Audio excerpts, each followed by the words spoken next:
En una ciudad donde los edificios modernos se encuentran con palmeras tropicales, se desata una feroz batalla.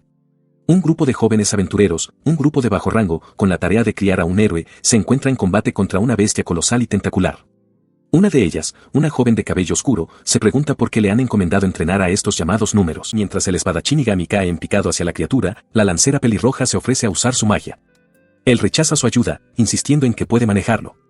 Mientras tanto, la rubia que empuña el martillo le grita un recordatorio al grupo: deben golpear el punto débil del monstruo. Él gira en el aire, espada en mano, deduciendo que la criatura es un molusco. Su objetivo es claro: encontrar su sistema nervioso. Mientras un tentáculo se lanza para interceptarlo, reconoce que su compañera tenía toda la razón. Su espada golpea la carne de la bestia, pero rebota sin causar daño. El tajo de la espada no le hace nada. Frustrado, aterriza de nuevo en el suelo mientras la líder de cabello oscuro, Haruka, grita a todos que mantengan la compostura. Su orden es acentuada por el agudo chasquido de un tentáculo cortando el aire. La lancera grita el nombre de Igami alarmada. A su lado, la chica de las coletas se vuelve hacia Haruka, quien confirma con calma que tiene la situación bajo control. Observa que, si bien el monstruo es resistente, sus patrones de ataque son simples y fáciles de leer. La portadora del martillo, Kana, grita que simplemente deberían seguir golpeándolo hasta que muera. Haruka la contradice rápidamente, afirmando su confianza en que Igami tiene un plan. Su nuevo objetivo es mantener al monstruo ocupado e inmóvil para darle la oportunidad que necesita. Su compañera inmediatamente pregunta cómo se supone que van a lograr tal hazaña. Ignorando la nueva estrategia, Kana se lanza sola, con el martillo en alto. Un tentáculo la golpea con una velocidad brutal, enviándola por los aires. Sus compañeras gritan su nombre mientras se estrella contra el suelo. A pesar del golpe, se incorpora, insistiendo en que está bien y que logró sacar un trozo de la piel del monstruo, parecido a una astilla. Haruka le advierte que no se esfuerce. Con un miembro fuera de combate, decide que tendrán que confiar en Igami y ver si su análisis era correcto. Sus preocupaciones estratégicas se desvanecieron en un instante. Con una estocada final y decisiva, Igami despachó a la bestia tentacular. Se giró hacia sus compañeras, con el sudor perlando su frente, recordándoles que les había dicho que él se encargaba y que deberían haber conservado su energía. Comentó sobre la gruesa piel de la criatura mientras retiraba su espada. Al entrar en el enorme cadáver diseccionado de la criatura, Haruka preguntó cómo había logrado tal hazaña, mientras Kana se aseguraba de que estuviera bien. Él explicó su método: la piel del monstruo era resistente, pero sus entrañas eran tan suaves como un malvavisco, lo que le permitió filetearlo desde adentro. Su explicación despreocupada le valió una aguda reprimenda de Kana, quien le exigió que dejara de darle sustos de muerte. Él simplemente se secó el sudor de la frente, murmurando que no era su culpa ser tan fuerte. Apoyándose pesadamente en su espada, mostrando finalmente el esfuerzo, reiteró su posición al grupo. Él era el líder, afirmó, y ellas debían seguirlo. Ese fue el acuerdo desde el principio. Luego aclaró su razonamiento con una expresión cansada pero decidida, admitiendo que tenía poco interés en el glamour o la gloria que conllevaba el puesto. Haruka se dirigió a las demás, preguntando si de verdad estaban conformes con solo seguirlo sin cuestionar. Kana desestimó el tema, no queriendo desviarse. Con una sonrisa cómplice, Haruka afirmó la confianza que tenían en él, declarando que les había enseñado la lección más importante para cualquier aventurero: la voluntad de sobrevivir. Esta voluntad de sobrevivir es primordial, pues el mundo ha cambiado. Las mazmorras, que alguna vez fueron producto de la imaginación, son ahora una aterradora realidad, portales hacia peligros desconocidos. El estado actual del mundo comenzó con un único y catastrófico fracaso. Hace unos 20 años, una nación se embarcó en un ambicioso proyecto para crear un agujero negro artificial, pero el experimento salió terriblemente mal. Como resultado directo de este fracaso, el propio tejido de la realidad comenzó a deformarse. Las dimensiones cambiaron y se abrió a la fuerza una conexión entre este mundo y otro. Esta nueva conexión brindó una oportunidad a los habitantes de ese otro mundo. Monstruos de todo tipo cruzaron la grieta, estableciéndose y convirtiendo las ciudades en sus cotos de caza. Los intentos iniciales de defensa de la humanidad fueron inútiles. Se desplegaron las fuerzas de autodefensa de Japón, pero sus balas y explosivos no hicieron mella en los pellejos de las criaturas. Los monstruos, a su vez, desataron ataques paranormales y mágicos, demostrando ser enemigos verdaderamente monstruosos contra los que la guerra convencional era inútil. Justo cuando parecía que el mundo que conocían llegaba a su fin, surgió un nuevo tipo de humano: los despertados. Por razones desconocidas, estos individuos despertaron a poderes increíbles en el mismo momento en que aparecieron los monstruos. Eran capaces de usar magia y finalmente pudieron enfrentarse cara a cara con los invasores de otro mundo. Estos despertados no solo eran capaces de alzarse contra los monstruos, sino que también podían hacer algo que antes se creía imposible: podían invadir los portales por los que llegaban los monstruos. Un par de días después de que los portales aparecieran por primera vez, un hombre solitario emergió de la fisura dimensional, herido pero con vida. La información que proporcionó fue inestimable. Hablando con la prensa, reveló que dentro de los portales había mazmorras y que si el núcleo en su interior era destruido, el propio portal se haría añicos. El gobierno recopiló esta información y la hizo pública. Con este nuevo conocimiento, el gobierno comenzó a reclutar a los despertados y les encomendó la tarea de capturar las mazmorras. Así fue como surgieron los aventureros. Han pasado 20 años desde entonces. Por un cruel giro del destino, Kousuke Igami también despertó, convirtiéndose él mismo en un aventurero. Observa con una frustración cansada, murmurando que toda la situación es un asco. Les dice a sus compañeros que dejen de decir tonterías para que puedan terminar su tarea de una vez. Su compañero, Hiroshi, cuestiona la urgencia, preguntándose por qué tenían que presentarse el mismo día del ataque cuando al día siguiente habría estado bien. Dentro del edificio de recepción de aventureros, el ambiente es tenso. Un aventurero comenta que las cosas están a punto de ponerse difíciles, pero un miembro del personal en el mostrador lo corrige, afirmando que ya llevan tiempo así. Cuando Igami llega al mostrador, parece completamente agotado, pensando que la mera visión de su objetivo le da ganas de desplomarse. La recepcionista confirma su identidad, Kousuke Igami, 35 años, y la de su compañero, Hiroshi Watanabe, 41. Igami reflexiona que en 3 meses más, todo este calvario habrá terminado, aunque admite para sí mismo que incluso eso se siente como mucho tiempo. Kousuke Igami le explica su situación a su compañero, Hiroshi. Desde que despertó como aventurero, ha estado sujeto a las reglas. Una regulación clave dicta que todos los aventureros deben completar cuotas establecidas por el gobierno durante un mínimo de 5 años. Reconoce los beneficios que conlleva esta vida, descuentos en la vivienda, préstamos bancarios fáciles y tratamiento médico prioritario. Pero su expresión se tuerce de angustia al considerar el verdadero coste, todo se paga arriesgando su vida. La cruda realidad de ese coste es un campo de aventureros masacrados. Se pregunta si el riesgo realmente vale la pena, sobre todo cuando hasta los demás bajo rango pueden ganar una cantidad sustancial con suficiente esfuerzo. Sus pensamientos se desvían hacia la injusticia inherente de todo esto. No se puede luchar contra la edad, los que nacen despiertos son mucho más fuertes. En comparación con ellos, los que como él despertaron tarde, alrededor de los 30 años, sienten que sus cuerpos se vuelven más inútiles con cada día que pasa. Continúa esta línea de pensamiento con Hiroshi, señalando que los niños tienen mucho más margen de mejora. La recepcionista lo oye y confirma que su nombre de pila es Kousuke. Levantando 3 dedos, especifica que solo le quedan 3 meses del asalto obligatorio de 5 años impuesto por el gobierno, un periodo sombríamente apodado, el contrato. En respuesta, Hiroshi señala que los otros 3 miembros de su equipo ya han completado sus contratos y solo se quedaron por él. Con un tono casual, sugiere que Igami podría arreglársela solo, liberándolos para seguir caminos separados. La proposición golpea a Igami con la fuerza de un golpe físico. Grita incrédulo, sabiendo que ir solo es poco menos que un suicidio. Intenta restarle importancia a la situación, insistiendo en que por solo 3 meses, estará bien por su cuenta. Pero sus palabras solo sirven para enfurecer a Kana, quien golpea el mostrador con las manos y exige saber por qué está sucediendo esto. Mientras Haruka le ruega que se calme, la recepcionista del gremio mantiene la compostura, afirmando simplemente que ya les ha dicho que no es posible. Sin inmutarse, Kana se inclina hacia adelante, su voz se alza mientras repite su exigencia de una explicación. Tomando el control de la situación, Haruka se disculpa por la interrupción y le pide cortésmente a la recepcionista que continúe con su explicación. Detrás de ellas, Hiroshi Watanabe sujeta a un Igami silencioso pero tenso. La recepcionista explica la difícil situación del gremio. Revela que 3 mazmorras distintas se han materializado simultáneamente en las tierras que controlan y, como resultado, no pueden prescindir de ningún otro aventurero en este momento. Al oír esto, Igami forcejea contra el agarre de Hiroshi, exigiendo que lo suelte. No puede creer que hayan aparecido 3 mazmorras a la vez. La recepcionista confirma la gravedad de la situación, explicando que se vieron obligados a despachar a un gran número de aventureros, sin dejar a nadie disponible. Una expresión de preocupación cruza el rostro de Haruka mientras procesa las implicaciones. Con 3 mazmorras activas, las fuerzas del gremio deben estar al límite.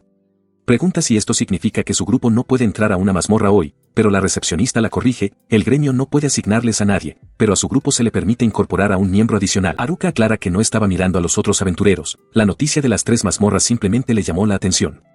Igami descarta su explicación como ridícula. Cerca de allí, otro aventurero sonríe con sorna, comentando sobre el espectáculo de un hombre de su edad mirando a unas chicas de preparatoria. Él escucha a los otros aventureros en el salón del gremio discutir sobre las nuevas mazmorras.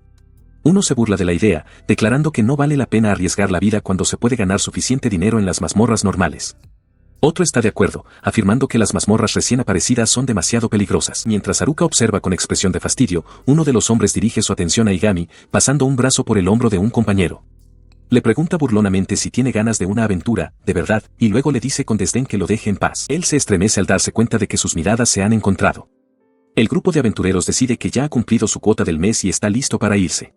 Uno de ellos confirma que ha terminado por ahora, gesticulando con las palmas abiertas. Mientras se dirigen a la salida, el grupo se despide con la mano, mencionando casualmente que volverán en unas 2 semanas.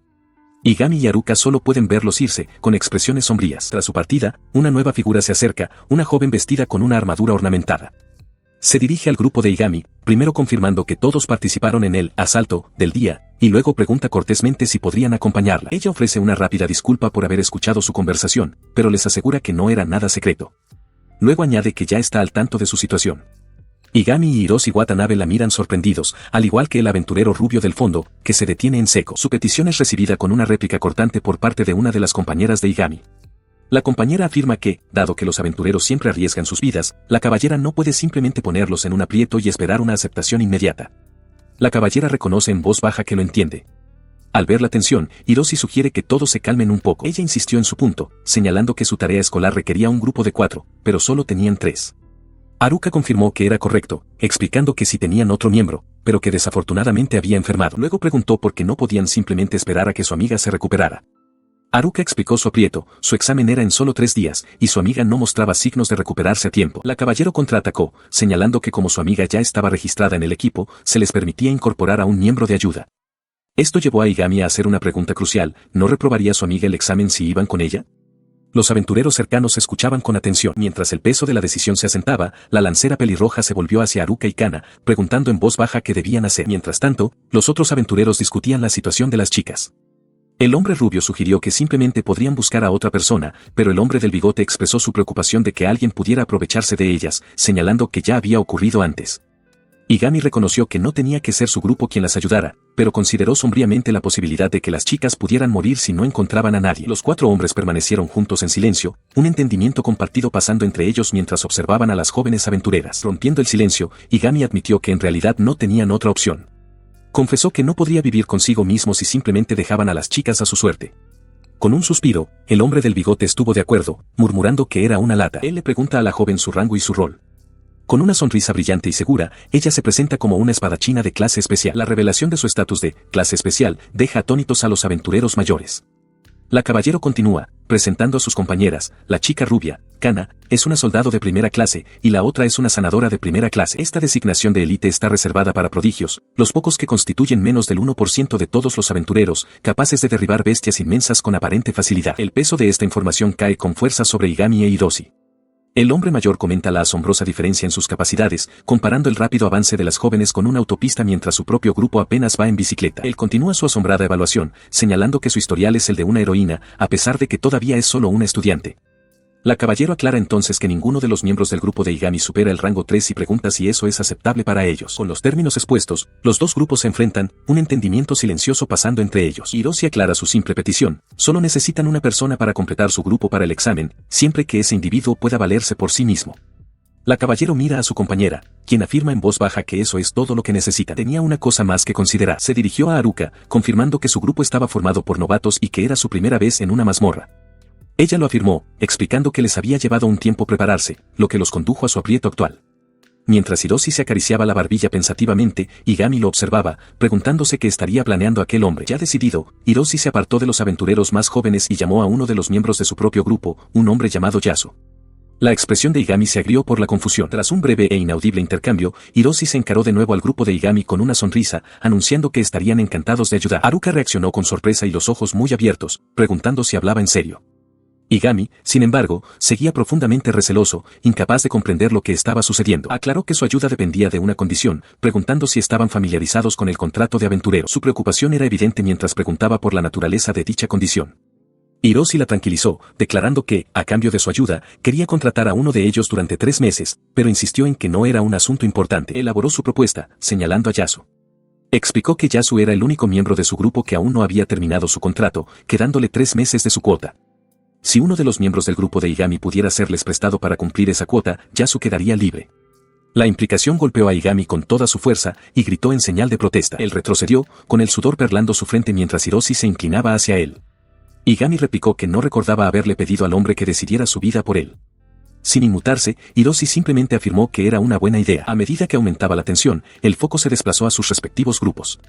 Yasu identificó a sus compañeros como aventureros de primera clase, mientras se refería a su propio grupo como un montón de vejestorios de tercera.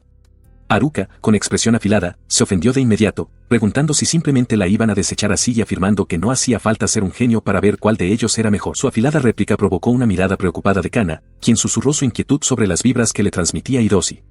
Haruka, sin embargo, esbozó una sonrisa, aconsejando a su amiga que no juzgara un libro por su portada. Ella observó con preocupación mientras Kana continuaba, señalando que no se trataba solo de Hiroshi, estarían atrapadas en aventuras con un viejo dudoso durante 3 meses enteros. La lancera pelirroja ofreció entonces una perspectiva pragmática.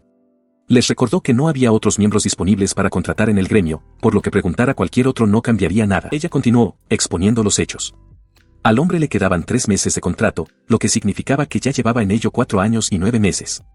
Razonó que adentrarse en mazmorras podía ser una cuestión de vida o muerte, y era poco probable que alguien se uniera a ellos voluntariamente en tales condiciones. A pesar de la cruda realidad, Kana se mantuvo desafiante, amenazando con mandar a volar al imbécil de tercera si intentaba algo. Pero Haruka zanjó el debate.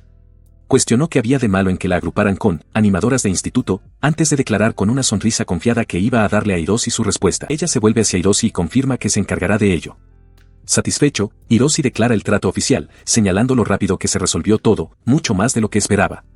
Cerca de allí, Igami discute acaloradamente con la guerrera de la lanza pelirroja, diciéndole que se calle y llamándola vieja, a lo que ella responde que él no debería intentar ocultar su propia edad. Una vez finalizado el acuerdo, Hiroshi le presenta un documento directamente a Igami. Él lo mira con incredulidad, es un formulario de solicitud para unirse a su equipo, con toda su información personal ya rellenada. Su rostro se contrae de horror. El pensamiento retumba en su mente, nadie se molestó en preguntarle si quería unirse. Hiroshi, sin embargo, levanta el pulgar con indiferencia, recordándole que, como su propio equipo ya se ha disuelto, su única otra opción es ir por su cuenta. Haruka lo llama, declarando alegremente que estarán encantados de tenerlo. Esto provoca un arrebato de furia en Igami, quien la acusa de acobardarse y exige saber por qué todo se está decidiendo tan deprisa. Le grita que vaya más despacio, recordándole que se supone que ella es la adulta en esta situación. Hiroshi le pone una mano en el hombro con calma, interrumpiendo la discusión. Le asegura a Igami que, en términos de potencia de fuego, el grupo estará bien por su cuenta, y confirma que lo dejarán a su cuidado durante los próximos 3 meses. Añade que esto debería ser tiempo suficiente para que Igami se mantenga con vida. Haruka, Kana y la guerrera de la lanza observan, con expresiones que mezclan la conmoción y la preocupación. En el mostrador del gremio, las mujeres procesan la nueva realidad. Haruka pregunta preocupada si esto está realmente bien, mientras que Kana murmura que le parece que Igami es solo un gorrón. La guerrera de la lanza señala pragmáticamente que una solicitud de membresía parece ser lo correcto. Yasu, sin embargo, las tranquiliza alegremente, afirmando que Igami parece una buena chica y que estará en buenas manos. Al oír el extraño comentario, Igami, con aspecto completamente agotado, se frota la sien. Se vuelve hacia Haruka y Kana, exigiendo saber de qué está hablando Yasu. Él permanece desconcertado, con el sudor perlando su frente mientras lucha por procesar el giro de los acontecimientos. Antes de que pueda articular completamente sus pensamientos, una de sus nuevas compañeras de grupo, una mujer de largo cabello oscuro, habla con una sonrisa acogedora, declarando que todas están deseando trabajar con él. Sus compañeras lo observan con diversas expresiones de curiosidad y preocupación. Abrumado, Igami solo puede balbucear un acuerdo. Tomando la iniciativa, ella sugiere que se presenten formalmente. Es Mizuki Miyano, una espadachina de clase especial. La rubia del martillo de guerra la sigue, diciendo que es Kana Osada, una guerrera de primera clase. Finalmente, la lancera pelirroja se presenta como Yusuko Kitahara, una sanadora de primera clase responsable de mantener a todos con vida, y añade que también está deseando pasar este tiempo juntos. Con todas las miradas puestas en él, se frota torpemente la nuca y se presenta. Es Kousuke Igami. Aclara que, aunque técnicamente es un mago, sus habilidades son más adecuadas para un comando, aunque solo sea de tercera clase. Las 3 mujeres escuchan atentamente, con expresiones que mezclan un interés educado y una ligera sorpresa. Apartándose ligeramente de ellas, termina su presentación con una nota de resignación, afirmando que se alegra de unirse a ellas como su nuevo aliado. El recién formado grupo temporal permanece unido en el bullicioso salón del gremio, con el acuerdo ya oficializado. Con una expresión de cansancio, el aventurero Kousuke Igami se pregunta cómo su vida ha dado semejante giro. Ahora tiene la tarea de abrirse paso por las mazmorras junto a 3 chicas de preparatoria que, en marcado contraste con su consternación, parecen ansiosas por empezar. Recuerda la incómoda presentación, dándoles la espalda con una mano en la nuca. Durante 3 meses enteros, esta sería su realidad. Dice que su nombre es Igami Kousuke, técnicamente un mago, pero uno que funciona más como un comando de tercera clase. Volviéndose para encararlas, ofrece un saludo forzado, admitiendo que solo se unió porque sus amigos lo vendieron. Comenta que está interesado en ver de qué son capaces estas prodigios de preparatoria. La chica rubia, Kana, se burla de su presentación, despreciándolo por ser simplemente un aventurero de tercera clase. Su afilada mirada se encuentra con la de él, sorprendida. Kana se inclina hacia adelante, desafiándolo directamente. Citando su falta de voluntad para estar allí y su rol de comando, le pregunta si siquiera puede hacer su trabajo correctamente. Su paciencia se hace añicos. El rostro de Igami se contrae de furia mientras grita, preguntándole si es estúpida. Declara que ha sobrevivido en las mazmorras durante casi 5 años como aventurero de tercera clase y que habría muerto hace mucho si fuera un incompetente. Le ordena a la novata que se grabe eso en la cabeza, afirmando que su vasta experiencia es algo que ella, una prodigio, simplemente no posee. El arrebato silencia el salón, atrayendo la atención y los murmullos de todos los demás aventureros. Mientras sus compañeras observan con preocupación, Kana permanece desafiante, preguntándole a Igami si tiene alguna queja. Haruka suspira, dándose cuenta de que esta asociación no va a funcionar. Se obliga a calmarse, murmurando que no debería alterarse por unas novatas y que no busca problemas. Le advierte a Kana que mida sus palabras para evitar iniciar rumores. Mientras los presentes cotillean sobre su inmadurez y Haruka insta a Kana a disculparse, Igami se vuelve bruscamente hacia el grupo. Les pregunta si están listas para entrar en una mazmorra de inmediato. Él desestimó la preocupación de Haruka sobre su reciente regreso de otra mazmorra, asegurándole que una de nivel novato estaría bien. Ella permaneció visiblemente preocupada, preguntándose si de verdad no había problema. Mientras presentaba el destino en una pequeña pantalla, un aventurero cercano, Yasu, escuchó su plan. Sus ojos se abrieron con incredulidad al reconocer la ubicación, una cueva de goblins. Se volvió hacia las chicas, confirmando que esta sería su primera mazmorra. Haruka lo afirmó, preguntando si la ubicación era un problema, mientras Kana lo observaba con una mirada desafiante. Kana interrumpió con un tono despectivo, definiendo a los goblins como nada más que monstruos pequeños y feos con la inteligencia de un niño pequeño. Cuestionó si él era consciente de una información tan básica antes de desafiarlo directamente, preguntando cuál era el problema. Observó su frente unido y confiado y se dio cuenta de que habían malinterpretado por completo su preocupación. Decidiendo que era mejor dejar de preguntar y evitar empeorar las cosas, simplemente les hizo un gesto para que procedieran, sugiriendo que se pusieran en marcha. Tomada la decisión, el grupo partió, subiendo a un autobús público que se dirigía a su destino. Dentro, las tres prodigios se sentaron juntas, mientras él tomó un asiento solo al otro lado del pasillo, con una expresión de cansancio en su rostro mientras comenzaba el viaje. Él observa a las prodigios, notando que la lancera, Yuzuko, sigue visiblemente molesta. Haruka le dice en voz baja que se detenga, pero Igami lamenta internamente la situación. Piensa para sí mismo que ya debería haberse calmado, admitiendo que no es bueno tratando con personalidades directas como la de ella. Mientras su transporte avanza por la ciudad, reflexiona sobre la composición del grupo. Considera que si todas fueran vanguardias, habría renunciado de inmediato. Afortunadamente, razona, el equipo está equilibrado con 2 vanguardias y una sanadora. Al salir al exterior, las 3 jóvenes se detienen en seco, con los ojos muy abiertos por la incredulidad ante la escena que tienen delante. Haruka solo logra articular, esto es, una mazmorra. La estructura es una ruina, envuelta en un miasma oscuro y acordonada por una valla de alambre de púas. Igami se para junto a ellas y confirma su observación, afirmando que esa es, en efecto, la entrada. Yuzuko comenta que el lugar parece abandonado. Kana añade que es natural que la gente huya de una ciudad próspera una vez que aparece un portal. Igami reflexiona en silencio sobre la situación. Los goblins no son particularmente fuertes, como mucho como un niño, pero nadie querría tenerlos de vecinos. Por eso estas vallas son lo suficientemente fuertes como para mantenerlos dentro. Haruka, recordando sus lecciones, afirma que su misión es reclamar lugares como este para la humanidad, tal como les enseñaron en la escuela. Su determinación se endurece mientras aprieta un puño, declarando que esa es la misión de los despertados. Su repentina intensidad la sobresalta, pero Igami, con aspecto completamente agotado, simplemente le dice que se relaje. Él continúa con su instrucción, explicándole a Haruka que pensar demasiado solo ralentiza los movimientos en una emergencia. Esto, recalca, es una lección aún más crítica para los novatos. Haruka escucha atentamente, reconociendo que lo primero que uno debe hacer es descubrir sus propios límites. Mientras ella considera sus palabras, Kana de repente da un paso adelante, acercándose incómodamente a Igami. Exige con enojo saber a qué se refería con que solo necesitaba valerse por sí mismo. Con una expresión furiosa, lo desafía, si quiere ser su superior, al menos debe demostrar que puede igualar sus habilidades. Igami retrocede, su rostro se contrae con sorpresa e ira ante su arrebato. Su desafío sume al grupo en el caos. La chica de las coletas se disculpa frenéticamente por la conmoción mientras Haruka regaña furiosamente a Kana por su imprudencia. Mientras los demás se calman, Igami deja escapar un largo y cansado suspiro. La chica de las coletas se le acerca, tratando de explicar que Kana solo está preocupada por ellos y que en realidad no quiso decir esas duras palabras. Él resta importancia a la disculpa, afirmando que no importa, siempre y cuando hayan entendido su punto. Su expresión se endurece ligeramente. Se inclina más cerca de la chica y reflexiona en voz alta que tal vez sea necesaria una demostración práctica de la diferencia en su experiencia, por el bien del futuro del equipo. Ella lo mira, sorprendida por su repentina intensidad. Antes de que ella pueda responder, Haruka da un paso al frente, interpretando su sugerencia como una prueba. Está de acuerdo en que necesitan saber hasta dónde pueden llegar con sus habilidades actuales, pero solicita firmemente que les permita entrar solos en la mazmorra primero. Igami parece desconcertado por su confiada contrapropuesta. Él considera su petición, admitiendo en privado que, como era de esperar, todavía están verdes. Sin embargo, también reconoce que el trabajo en equipo y los tiempos de respuesta son, de hecho, habilidades que se pueden poner a prueba. Haruka insiste en su argumento, añadiendo que, dado que podrían encontrarse con otros aventureros y necesitar formar equipo, esa posibilidad también debería incluirse en su evaluación. Él consideró al grupo que tenía delante. Una era una maga de primera clase, pero se preguntaba por la clase de la que había llegado tarde. Haruka intervino, sugiriendo que, como maga de tercera clase, sería una sustituta adecuada. Él desestimó su preocupación, afirmando que no había necesidad de pensar demasiado, actuaría por su cuenta. Haruka aceptó su decisión, diciéndole simplemente que demostrara lo que había aprendido. El grupo llegó a su destino, un conjunto de edificios en ruinas de los que aún salía humo. Una voz cortó el silencio, preguntando si era hora de entrar. En respuesta, se dio un solo paso, cruzando el umbral hacia la oscuridad. El grupo entero lo siguió, aventurándose en la cavernosa entrada de la mazmorra. Una de las novatas observó que parecía ser solo una cueva normal, mientras que otra se dirigió a Yuzuko, pidiéndole que proporcionara algo de luz. Tomando la delantera, Haruka evaluó su entorno.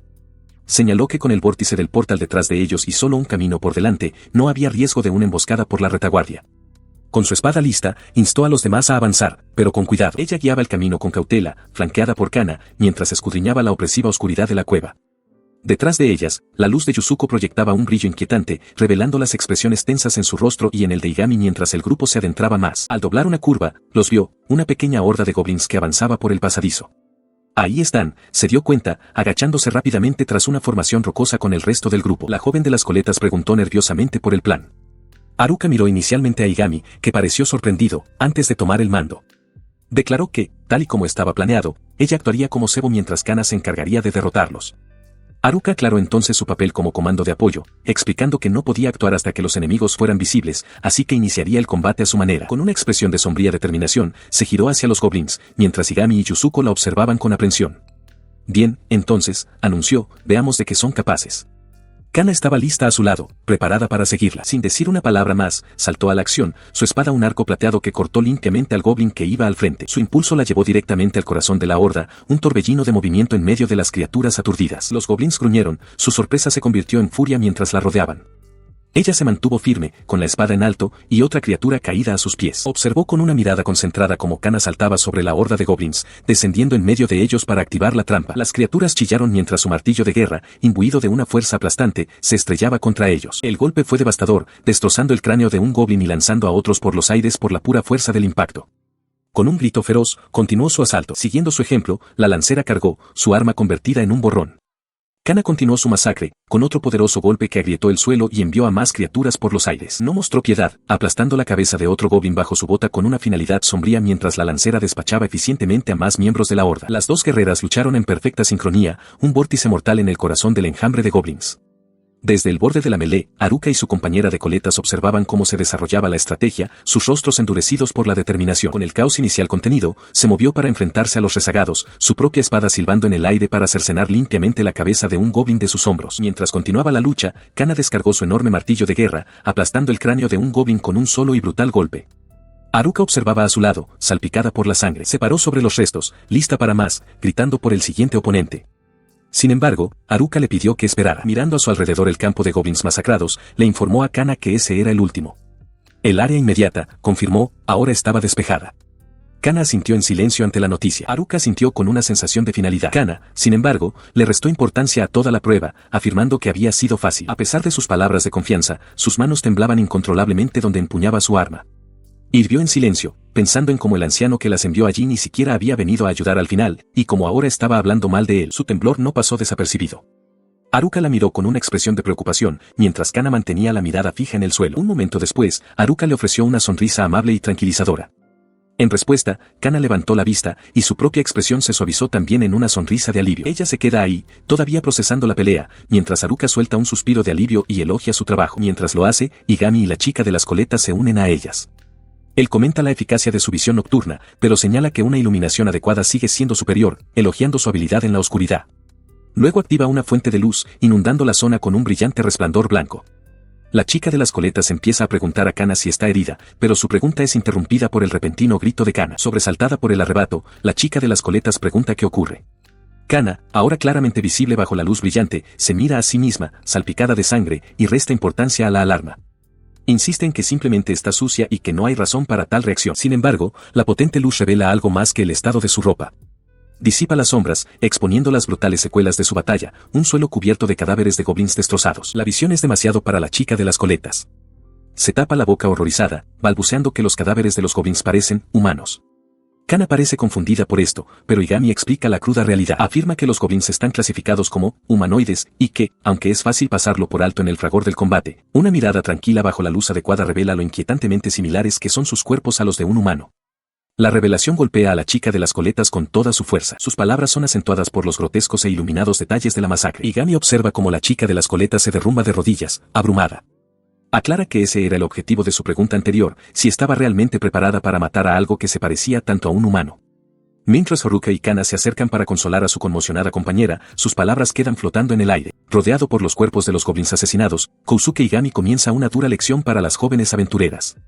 Insiste en que los goblins son humanoides, instando a las chicas a mirar de cerca los cadáveres con una linterna, señalando que no se ven muy diferentes a los de un humano. Dentro de la cueva, explica su razonamiento, quería saber si alguna vez habían matado a personas. Haruka empieza a objetar, afirmando que solo eran goblins, pero él no la deja terminar. Él continúa, aclarando que si bien los goblins están clasificados como monstruos, poseen la inteligencia de un niño humano. Mientras Haruka lo mira con incredulidad, él explica que tienen hermanos, padres y amigos, y que viven sus vidas como cualquier otra criatura. El peso de sus palabras recae sobre las chicas. Al observar la carnicería a su alrededor, Haruka se da cuenta con creciente horror de que no hay diferencia entre lo que han hecho y matar a personas. Se vuelve hacia Igami, con la voz temblorosa, y le pregunta si está diciendo que mataron a personas. Él lo confirma sin dudarlo. Haruka tartamudea, tratando de justificar sus acciones por el bien de los humanos, pero la visión de sus propias manos manchadas de sangre hace que la excusa se sienta hueca. La horrible comprensión destroza su compostura. Un grito ahogado se le escapa mientras se dobla y vomita violentamente en el suelo de la cueva. Igami observa su crisis con una expresión distante. Mientras Haruka tiene arcadas, la conmoción de Kana se transforma en furia. Se abalanza hacia adelante, agarrando la túnica de Igami y gritándole, exigiendo saber a qué está jugando y acusándolo de disfrutar de su sufrimiento. Igami permanece quieto, pensando para sí mismo que la ira de ella es simplemente una fachada. Él permanece impasible ante el agarre de Kana, diciéndole que no sea tonta. Afirma que, sin importar su reticencia personal, una vez que acepta un trabajo, se compromete a llevarlo a cabo hasta el final. Cuando ella comienza a cuestionar cuál es su problema, él la interrumpe, insistiendo en que es importante que sepan algo. Él elabora, explicando que esta mazmorra es una guarida de goblins. En consecuencia, los únicos monstruos que enfrentarán aquí son de tipo humanoide. La escena cambia a Haruka, arrodillada en estado de shock mientras un goblin es asesinado frente a ella. La voz de Igami resuena, advirtiendo que si cayera en tal estado en medio de la batalla, todo habría terminado para ella. Él reconoce que sus métodos pueden parecer duros, pero insiste en su necesidad. Si esta lección no se les graba a fuego ahora, advierte, la vida de todos estará en peligro. Las otras chicas escuchan, con los rostros pálidos por la conmoción y el miedo. De pie entre los goblins caídos, concluye su lección. Es precisamente por esta razón, afirma, que deben comprender la verdadera naturaleza de su trabajo, sin importar cuánto lo odien. En respuesta, Haruka clava su espada sin decir palabra en un goblin caído. Mientras lo hace, Kana reflexiona en silencio sobre sus acciones, cuestionando si se equivocaron al haber matado criaturas vivas. Ella permanece congelada de horror, con la mano apretada sobre la boca mientras Kana la mira con los ojos desorbitados por la conmoción. Igami se aparta de la escena, comentando que, en circunstancias normales, habrían empezado con un enemigo menos humanoide. Expresa en voz baja su arrepentimiento, admitiendo para sí mismo que debería haberles impedido entrar. Rápidamente descarta ese pensamiento, su expresión se endurece al concluir que no sirve de nada lamentarse por lo que ya está hecho. Con la sombría lección concluida, las tres jóvenes le dan la espalda a la escena, con la mirada fija en el oscuro pasadizo que tienen delante. Mientras contemplan las fauces abiertas de la mazmorra, la voz de Igami corta el silencio, declarando que su única opción por el momento es retirarse. Pasan 2 horas. La escena cambia al exterior de un edificio moderno de varias plantas, ahora dañado y humeante. Las ventanas rotas y las columnas de humo ascendente sugieren un enfrentamiento violento y reciente. Después de la batalla, un hombre con barba corta muerde una barra de ración, con el rostro marcado por el agotamiento. Detrás de él, Igami está solo entre los escombros, su propia expresión refleja la tensión de la reciente prueba. Ahora apoya el pie despreocupadamente sobre la cabeza de Igami, que permanece arrodillado sin protestar. El hombre barbudo mira a las tres jóvenes reunidas cerca y se pregunta en voz alta cuántos días tardarán en recuperarse de un evento tan traumático. Luego baja la vista hacia Igami y le ofrece un simple, gracias. Él observa cómo Mizuki Miyano ofrece una sonrisa tranquilizadora, afirmando que ahora están bien. Su expresión sigue siendo preocupada. Le dice a Mizuki que no se fuerce, sugiriendo que descanse más. Ella se lo agradece, pero insiste en que está bien. Inclinándose, su voz baja mientras plantea una pregunta escalofriante, ¿qué pasaría si tuvieran que volver a matar gente? La sugerencia queda en el aire y los ojos de Mizuki se abren de par en par por la conmoción. Mientras Mizuki procesa la pregunta, Kana interviene desde un lado. Asegura que no habrá problema la próxima vez, pero admite que nunca ha visto a Mizuki en ese estado. La expresión de Mizuki se transforma de la conmoción a una fría determinación. Con una mirada endurecida, jura matarlos a todos, dejando a Kana y Haruka sin palabras. Al oír su declaración, el aventurero barbudo suspira y se pasa una mano por el pelo. Se lamenta de que esa es la brecha que los separa, y no es algo halagador. Igami observa el intercambio en silencio. Kana pregunta si su ritmo es el problema, pero él aclara que no es eso. Recuerda sus propios comienzos, admitiendo que después de matar a simples monstruos perro, no pudo recuperarse durante 2 días completos. Él continúa, describiendo la realidad visceral del combate, enfrentarse a la cruda sed de sangre de un enemigo, la sensación persistente de quitar una vida y la carga de mirar a tu adversario caído a los ojos. Estas son las verdades incómodas con las que un aventurero debe aprender a vivir. Termina señalando que el hecho de que todos hayan podido enfrentar esta realidad y abrir los ojos en tan poco tiempo es realmente impresionante. Kana está de acuerdo, admitiendo que ella también está impresionada, mientras que Mizuki parece desconcertada por el inesperado elogio. El grupo permanece unido, pero Mizuki mantiene la cabeza gacha, con una expresión pensativa y quizás preocupada en su rostro. Mizuki finalmente levanta la vista, aunque su voz es vacilante mientras pregunta por Yusuko, quien se estremece ligeramente al ser señalada. Su pregunta provoca una ráfaga de respuestas. Mizuki declara que no hay problema y que ella protegerá a Yusuko, un sentimiento que Kana secunda, jurando que no dejarán que nadie le haga daño. Desde arriba, Igami los mira y cuestiona la confiada afirmación de Mizuki. Se dirige directamente a Yusuko, con un tono serio. Le recuerda que la curación es esencial al asaltar una mazmorra. Como sanadora, si no puede valerse por sí misma, la vida de todos estará en riesgo. Ella permanece con la cabeza gacha, absorbiendo el peso de la confrontación mientras Mizuki se queda en silencio a su lado. Mientras el grupo observa, un hombre de aspecto rudo con el pelo recogido comenta que la expresión de la habilidad de uno a menudo cambia dependiendo de su naturaleza. Al oír esto, Yusuko levanta ligeramente la vista y afirma en voz baja que lo entiende. Él insiste en el punto, con la mirada fija en ella. Le pregunta si hay alguien a quien realmente quiera ayudar, instándola a despertar su habilidad de curación por el bien de ese amigo. Sus palabras quedan en el aire mientras Kana llama a Yusuko por su nombre. Una cruda revelación inunda la mente de la sanadora: si se rinde ahora, llevará a sus amigos a la muerte. La pregunta interna de si eso es aceptable se encuentra con una expresión de dolor mientras piensa, por supuesto que no. Un fuego se enciende en su interior. Yusuko se pone de pie de un salto, con el rostro iluminado por una nueva determinación. Aprieta los puños y declara que está bien, que quiere salvar a todos y hacer su parte. Su cambio repentino sorprende a Mizuki y a los demás. Al presenciar esta transformación, Kana mira hacia el hombre que habló, con un pensamiento formándose en sus labios. Empieza a dirigirse a él, pero se interrumpe, restándole importancia. Él la incita a continuar, pero ella insiste en que no era importante. Él observa cómo se desarrolla la escena, con una leve expresión de satisfacción en su rostro. Concluye para sus adentros que ella ha superado su obstáculo. Decidió no intervenir más, concluyendo que sería mejor para ella hablar con sus propias amigas más tarde. Cerca de allí, Kana escuchó sus pensamientos, y una expresión de comprensión apareció en su rostro al darse cuenta de que la silenciosa resistencia de Yusuko provenía de su naturaleza desinteresada, siempre priorizando a sus amigas. Mientras se reunía con sus compañeras en los escalones, los pensamientos de Kana se desviaron hacia sus propias deficiencias percibidas, sintiéndose rodeada de individuos talentosos. Haruka, sin embargo, expresó su confianza en el grupo, afirmando que todas poseían la fuerza para valerse por sí mismas. Observándolas desde una corta distancia, el hombre suspiró frustrado. Su frustración crecía por un sentimiento de ineptitud. Le preocupaba que no pasaría mucho tiempo antes de que su propia debilidad percibida lo hiciera destacar entre ellas. Las tres mujeres, mientras tanto, permanecían ajenas a su conflicto. Justo en ese momento, Kousuke Igami apareció, rompiendo el momento de calma. Le preguntó al grupo cuál sería su siguiente movimiento, sugiriendo que continuaran su descenso. Haruka sintió de inmediato y, con un decidido sí, continuemos, afirmó su camino hacia adelante mientras el hombre de la coleta observaba con atención. A medida que el grupo se adentra en la caverna, los ojos de la lancera pelirroja se abren de par en par. Con una exclamación aguda, extiende una mano, ordenando a los demás que se detengan en seco. Siguiendo su orden, el grupo se detiene. El hombre de la coleta se vuelve hacia ellas con una mirada crítica, preguntando qué aprendieron exactamente en la escuela. Haruka responde que su plan de estudios cubría educación básica, combate y exploración de mazmorras. Él insiste, con expresión seria, queriendo saber si su entrenamiento cubrió específicamente el tema de las trampas. Haruka y Kana lo miran, con un atisbo de incertidumbre en sus rostros. La razón de la parada repentina se hace evidente cuando el foco se desplaza a sus pies, congelados justo antes de una línea invisible. La lancera pelirroja se pregunta en voz baja si podría haber trampas aquí. El hombre de la coleta se refiere entonces casualmente a Kana como la gorila del martillo. Su expresión se contorsiona al instante en una máscara de furia demoníaca. Gruñe, preguntando si se refiere a ella y desafiándolo a probar la dureza de su martillo. Antes de que la situación pueda escalar, la lancera pelirroja levanta una mano, diciéndole a Kana que se detenga. Él ignora la ira de Kana y, en su lugar, gesticula hacia el suelo frente a la lancera. Le dice que eche un vistazo al lugar donde estaba parada. Cerca de allí, Igami suspira, dándose cuenta de que el hombre simplemente intentaba ayudarles. Su advertencia provoca una onda de conmoción entre los aventureros más jóvenes.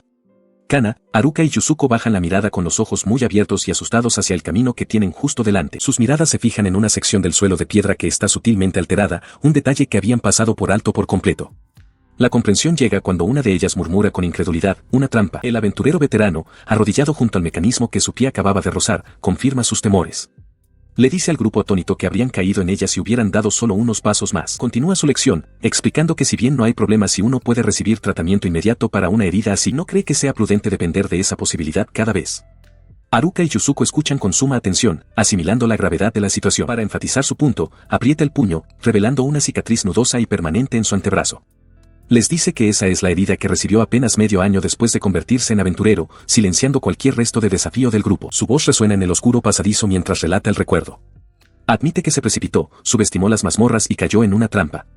Aunque un sanador curó la herida, la cicatriz duraría para siempre. Continuó con su advertencia, explicando que, aunque afortunadamente habían evitado algunas trampas en su camino hasta aquí, su suerte no duraría para siempre. Sus palabras parecieron calar en Haruka, que asintió a la advertencia con una expresión preocupada. Kana, sin embargo, no estaba convencida. El aventurero veterano las miró fijamente, reiterando que debían ser extremadamente cuidadosas si no querían una cicatriz como la suya, antes de darse la vuelta para adentrarse más en la mazmorra. Mientras se alejaba, el escepticismo de Kana estalló. Le gritó, acusándolo de mentir. Afirmó que no se había hecho la cicatriz con una trampa, sino con un monstruo, simplemente porque era un debilucho. Haruka la miró, atónita por el arrebato. Su acusación lo detuvo en seco. Giró ligeramente la cabeza, con un atisbo de molestia en el rostro al reconocer que sus palabras eran groseras, pero luego preguntó con desdén qué más daba, refiriéndose a sí mismo como un gorila de martillo de todos modos. Dejó escapar un suspiro de cansancio, lamentando lo molesta que se había vuelto la situación y arrepintiéndose de no haber elegido sus palabras con más cuidado. Resignado, se volvió hacia el grupo y anunció un cambio de planes. Él tomaría la delantera a partir de ahora. Su decisión no apaciguó a Kana. Lo señaló, exigiéndole que demostrara su fuerza y declarando que era más débil que ese chico. Mientras Haruka intentaba intervenir, el hombre pidió una aclaración. Haruka explicó que se refería a su amigo que estaba enfermo, un mago como Igami. Apretando el puño, el aventurero veterano afirmó que una vez que demostrara su poder, no habría más quejas. En respuesta, extendió la mano. Un remolino de energía mágica se fusionó sobre su palma, formando un limo brillante y translúcido. Contemplando a la criatura que acababa de invocar, habló con un deje de resignación, admitiendo que nunca podría competir con la maga que Kana había mencionado. Haruka mira a la criatura gelatinosa y arremolinada, preguntándose si es simplemente agua. Kana, sin embargo, no está nada impresionada y califica la demostración de patética. Él les dice que observen con atención, explicando la diferencia en el poder mágico. Un mago de primera clase, aclara, podría crear un estanque de agua con facilidad, pero uno de tercera clase como él carece de la habilidad para una demostración tan grandiosa. Termina su reflexión con una mirada decidida, afirmando que incluso uno de tercera clase tiene su propia y única forma de luchar. Luego da su primera orden como líder, confiando la retaguardia a las mujeres y subrayando la importancia de proteger a su sanadora. Haruka replica de inmediato, afirmando que lo habrían hecho sin que se lo dijeran. Con sus roles establecidos, el grupo lo sigue hacia las profundidades de la oscuridad de la cueva. El pasadizo se extiende ante ellos, un túnel largo y oscuro con solo un tenue destello de luz a lo lejos. Emergiendo de la penumbra al final del túnel, dos figuras grotescas, parecidas a goblins, les bloquean el paso. No estaban solos. En las profundidades de la caverna, una horda mucho más grande de goblins se agitaba, con su aparente líder ladrando órdenes a la manada reunida. Las criaturas parloteaban entre ellas, sus gritos guturales resonando en las paredes de piedra mientras señalaban a los intrusos, con sus intenciones hostiles claras. Antes de que pudieran avanzar, un pegote de fluido viscoso salió disparado de la oscuridad, salpicando directamente la cara de uno de los goblins de la vanguardia. La criatura retrocedió confundida, cegada por la sustancia pegajosa. En otra parte del caos, otro de su especie estaba siendo completamente engullido, sus forcejeos silenciados mientras era tragado por un limo amorfo. Desde las sombras, el aventurero de la coleta observaba a su criatura invocada trabajar, con su propia espada desenvainada y lista para el siguiente movimiento. Había creado la oportunidad. Aprovechando el momento de distracción, Igami se lanzó hacia adelante, su espada cortando el aire y derribando a un goblin con un único y decisivo golpe. Aterrizó limpiamente, mientras el compañero del goblin asesinado lo miraba con atónita incredulidad. El aventurero avanzó hacia su siguiente objetivo, mientras el limo continuaba causando estragos a sus espaldas. Aprovechó su ventaja, su espada era un borrón mientras rebanaba a otro goblin. Al mismo tiempo, el limo invocado envolvió por completo a su propio objetivo, neutralizándolo. Los goblins restantes chillaron de furia, dirigiendo su atención al intruso repentino. Sin embargo, su asalto inicial había atraído toda la atención de la horda. Un goblin mucho más grande se cernía sobre él, con su enorme pie levantado para aplastarlo contra el suelo de piedra. Se preparó, con los ojos fijos en la amenaza descendente. Se apartó de un salto justo cuando el pie se estrelló, destrozando el suelo donde había estado. Sin un momento de pausa, dos goblins más saltaron por el aire, con las garras extendidas, apuntando a su flanco expuesto. Se movió con eficiencia practicada, un torbellino de movimiento que dejó a las criaturas que saltaban agarrando el aire vacío. Su evasión creó una abertura. Clavó su espada en la espalda de un goblin solitario y, mientras caía, bajó su bota con un crujido espantoso, asegurándose de que no se levantaría de nuevo. Con la amenaza inmediata despachada, se quedó tranquilamente en medio de la carnicería, apoyando casualmente su espada en el hombro. Desde la entrada de la cámara, el resto del grupo observaba la exhibición. Mizuki Miyano estaba asombrada, encontrando su habilidad increíble, pero la espadachina rubia miraba con desdén, murmurando que era un cobarde. Su acusación quedó en el aire. Cuestionó sus métodos, preguntándose en voz alta si simplemente tenía miedo de luchar de frente, habiendo dependido de emboscadas todo el tiempo. Mizuki, sin embargo, recordó las propias palabras de Igami, minimizar las pérdidas y estar siempre preparado para la siguiente lucha. Mientras Pigtail señalaba que su consejo sonaba como sacado de un libro de texto, Mizuki comenzó a comprender. Quizás su cautelosa y despiadada eficiencia era la forma verdaderamente correcta de sobrevivir en una mazmorra. Ella observaba cómo Igami continuaba su asalto, su espada abriéndose paso a través de otro goblin con una eficiencia practicada. Le quedó claro que él estaba siguiendo a la perfección los conceptos básicos del combate en cada uno de sus movimientos. Su intento de explicación fue recibido con reacciones encontradas.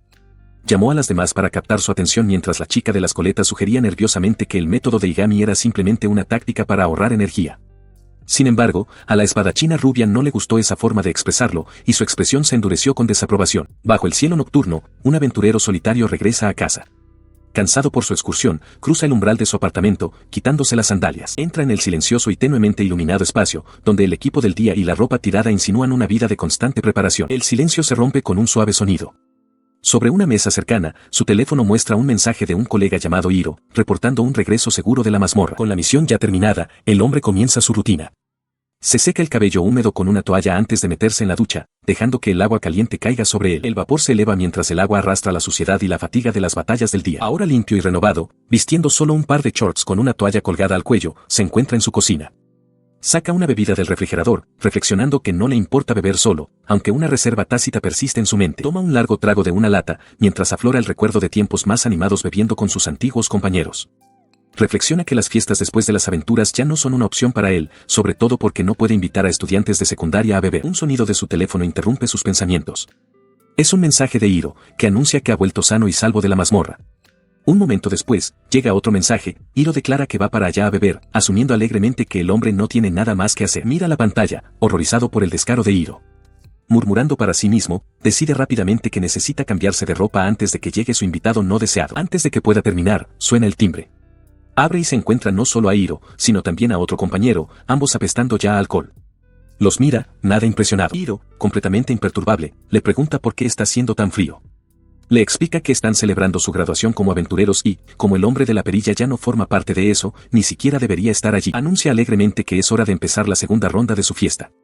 El hombre de la perilla intenta objetar, señalando que para él es una celebración por la formación de un nuevo equipo, no una fiesta de despedida. Sus protestas son ignoradas mientras todo el grupo irrumpe en el apartamento. Hiro anuncia su llegada y todos se ponen cómodos. El hombre de la perilla solo puede soltar un suspiro de cansancio al ver su noche tranquila oficialmente arruinada. Se enfrenta a Hiroshi, con la voz tensa por la frustración. Acusa a su antiguo compañero de haberlo metido en un grupo de chicas jóvenes, una situación que le resulta absolutamente insoportable. Hiroshi, sin embargo, mantiene una sonrisa plácida, diciéndole que se lo tome con calma e insistiendo en que la decisión fue por su propio bien. Mientras hablan, los otros miembros del grupo de Hiroshi intervienen. El aventurero rubio admite que las cosas también se están volviendo difíciles para él, y el hombre del bigote está de acuerdo. Hiroshi, que ahora tiene 41 años, explica que todo su equipo se está haciendo mayor. Se vuelve hacia el hombre de la perilla, esperando que pueda entender la difícil situación de un aventurero mayor. La implicación queda en el aire, con solo 3 meses de servicio restantes, es un periodo peligroso.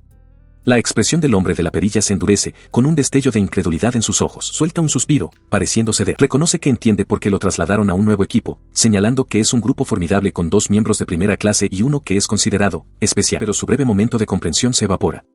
Sus ojos se entrecierran con renovada ira mientras declara que este acuerdo está lejos de no tener problemas. Apunta con el dedo a Hiroshi, su voz se eleva con incredulidad. Cuestiona si de verdad esperan que él, un hombre de más de 30 años, haga equipo con unas chicas tan jóvenes. Lo absurdo de la situación inunda su mente, imaginándose en las profundidades de una mazmorra, agotado y desaliñado, junto a sus jóvenes compañeros. Se imagina las miradas que recibiría de las recepcionistas del gremio y le ruge a Hiroshi, exigiendo saber si esto es una especie de broma. Su furia, sin disminuir, lo lleva a estallar, preguntando si quieren que haga real la demanda o si le están diciendo que se suicide por el insulto de ser emparejado con un aventurero de clase especial. Su compañero del bigote intenta calmarlo, mientras que el aventurero rubio comenta que todo el mundo sabe que un aventurero de tercera clase no puede lograr nada. Después de un momento, el aventurero rubio le pregunta por la situación y si cree que puede continuar. El hombre de la perilla admite que el nuevo equipo no tiene problemas con sus habilidades, de hecho, reconoce que probablemente será él quien los frene. Continúa con su evaluación, añadiendo que, sorprendentemente, también parecen estar bien psicológicamente. Su compañero rubio expresa incredulidad, llamándolos imprudentes por haber elegido una guarida de goblins para su primera incursión en una mazmorra. El recuerdo de su primera batalla aflora, la expresión horrorizada de Mizuki Miyano mientras observaba a los goblins masacrados. Relata que todos vomitaron y lloraron después del combate, admitiendo que, aunque decían estar preparados, la realidad distaba mucho de lo que habían practicado. A pesar de ese trauma inicial, explica a sus compañeros que los estudiantes se recuperaron en apenas unas horas. Para su asombro, volvieron a sumergirse en la mazmorra y empezaron a matar goblins de nuevo. Abriendo una bebida enlatada, resume sus conclusiones. Afirma sin rodeos que son buenos. Aunque todavía no están en su mejor momento, cree que podrían convertirse en algo grande con más entrenamiento, el tipo de personas que se convierten en héroes. Sus compañeros lo consideran. El hombre del bigote reflexiona sobre el concepto de héroe, señalando lo alejado que está de su propia realidad. El aventurero rubio está de acuerdo, sugiriendo que ellos son, como mucho, el tipo de personajes que aconsejan al héroe en un juego. El hombre de la perilla se pregunta en silencio si tal vez su papel es simplemente ser el que otorga un objeto. Tomó un sorbo pensativo de su lata mientras su compañero cambiaba de tema. El aventurero rubio preguntó por la futura heroína, Mizuki, curioso por saber si había conseguido algún objeto en su primera incursión en la mazmorra. En otro lugar, la propia Mizuki apoyaba la cabeza en su escritorio, con la mirada fija en un pequeño objeto cristalino que sostenía entre los dedos, un recuerdo de aquella misma aventura. Mizuki se sienta en su escritorio, examinando en silencio el cristal mágico recuperado de su reciente batalla.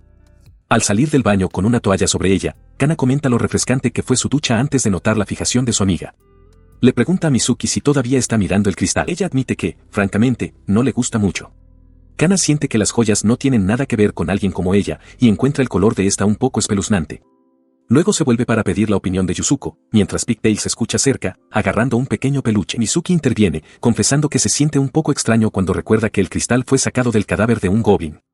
A pesar de esto, logra sonreír, concluyendo que no se puede evitar. Sus pensamientos se desvían hacia los tensos momentos en la mazmorra, justo antes de que regresara. En ese recuerdo, el hombre de la perilla había detenido de repente al grupo, dándose cuenta de que casi había olvidado algo. Les recordó la tarea más importante en una aventura, recolectar materiales de sus presas. Los rostros de las chicas habían mostrado su horror compartido ante la implicación. Mizuki había preguntado con vacilación si debían recolectar los materiales primero, y Yuzuko confirmó sombríamente que sí. Temblando, Mizuki se había armado de valor. Declaró con convicción que lo haría, aclarando que no tenía la intención de hacer que las demás realizaran la sombría tarea esta vez. Sus amigas solo podían mirarla, conmocionadas, mientras la llamaban por su nombre. Sin embargo, el hombre de la perilla la había rechazado amablemente. Sosteniendo un pequeño cuchillo, explicó que de ninguna manera les pediría que diseccionaran goblins, especialmente justo después de que estuvieran en shock por matar por primera vez. Asumió la carga él mismo, declarando con firmeza, yo lo haré. Se arrodilla sobre el goblin caído, dirigiéndose a las tres chicas que lo observan. Aclara que, a pesar de sus palabras anteriores sobre la recolección, en realidad no hay mucho de valor que se pueda obtener de los goblins. Continúa, explicando que las piedras mágicas son casi lo único útil. La parte importante, dice mientras extrae un pequeño cristal oscuro, es que le da sentido a su aventura. Con un movimiento de muñeca, le lanza la piedra a Mizuki, diciéndole que es su primera recompensa. Ella atrapa la piedra, con los ojos muy abiertos en una mezcla de sorpresa y asombro. Kana y la lancera pelirroja la miran, igualmente cautivadas por el pequeño objeto brillante en sus manos. Las mira con expresión seria, diciéndoles que han protegido a la sociedad humana.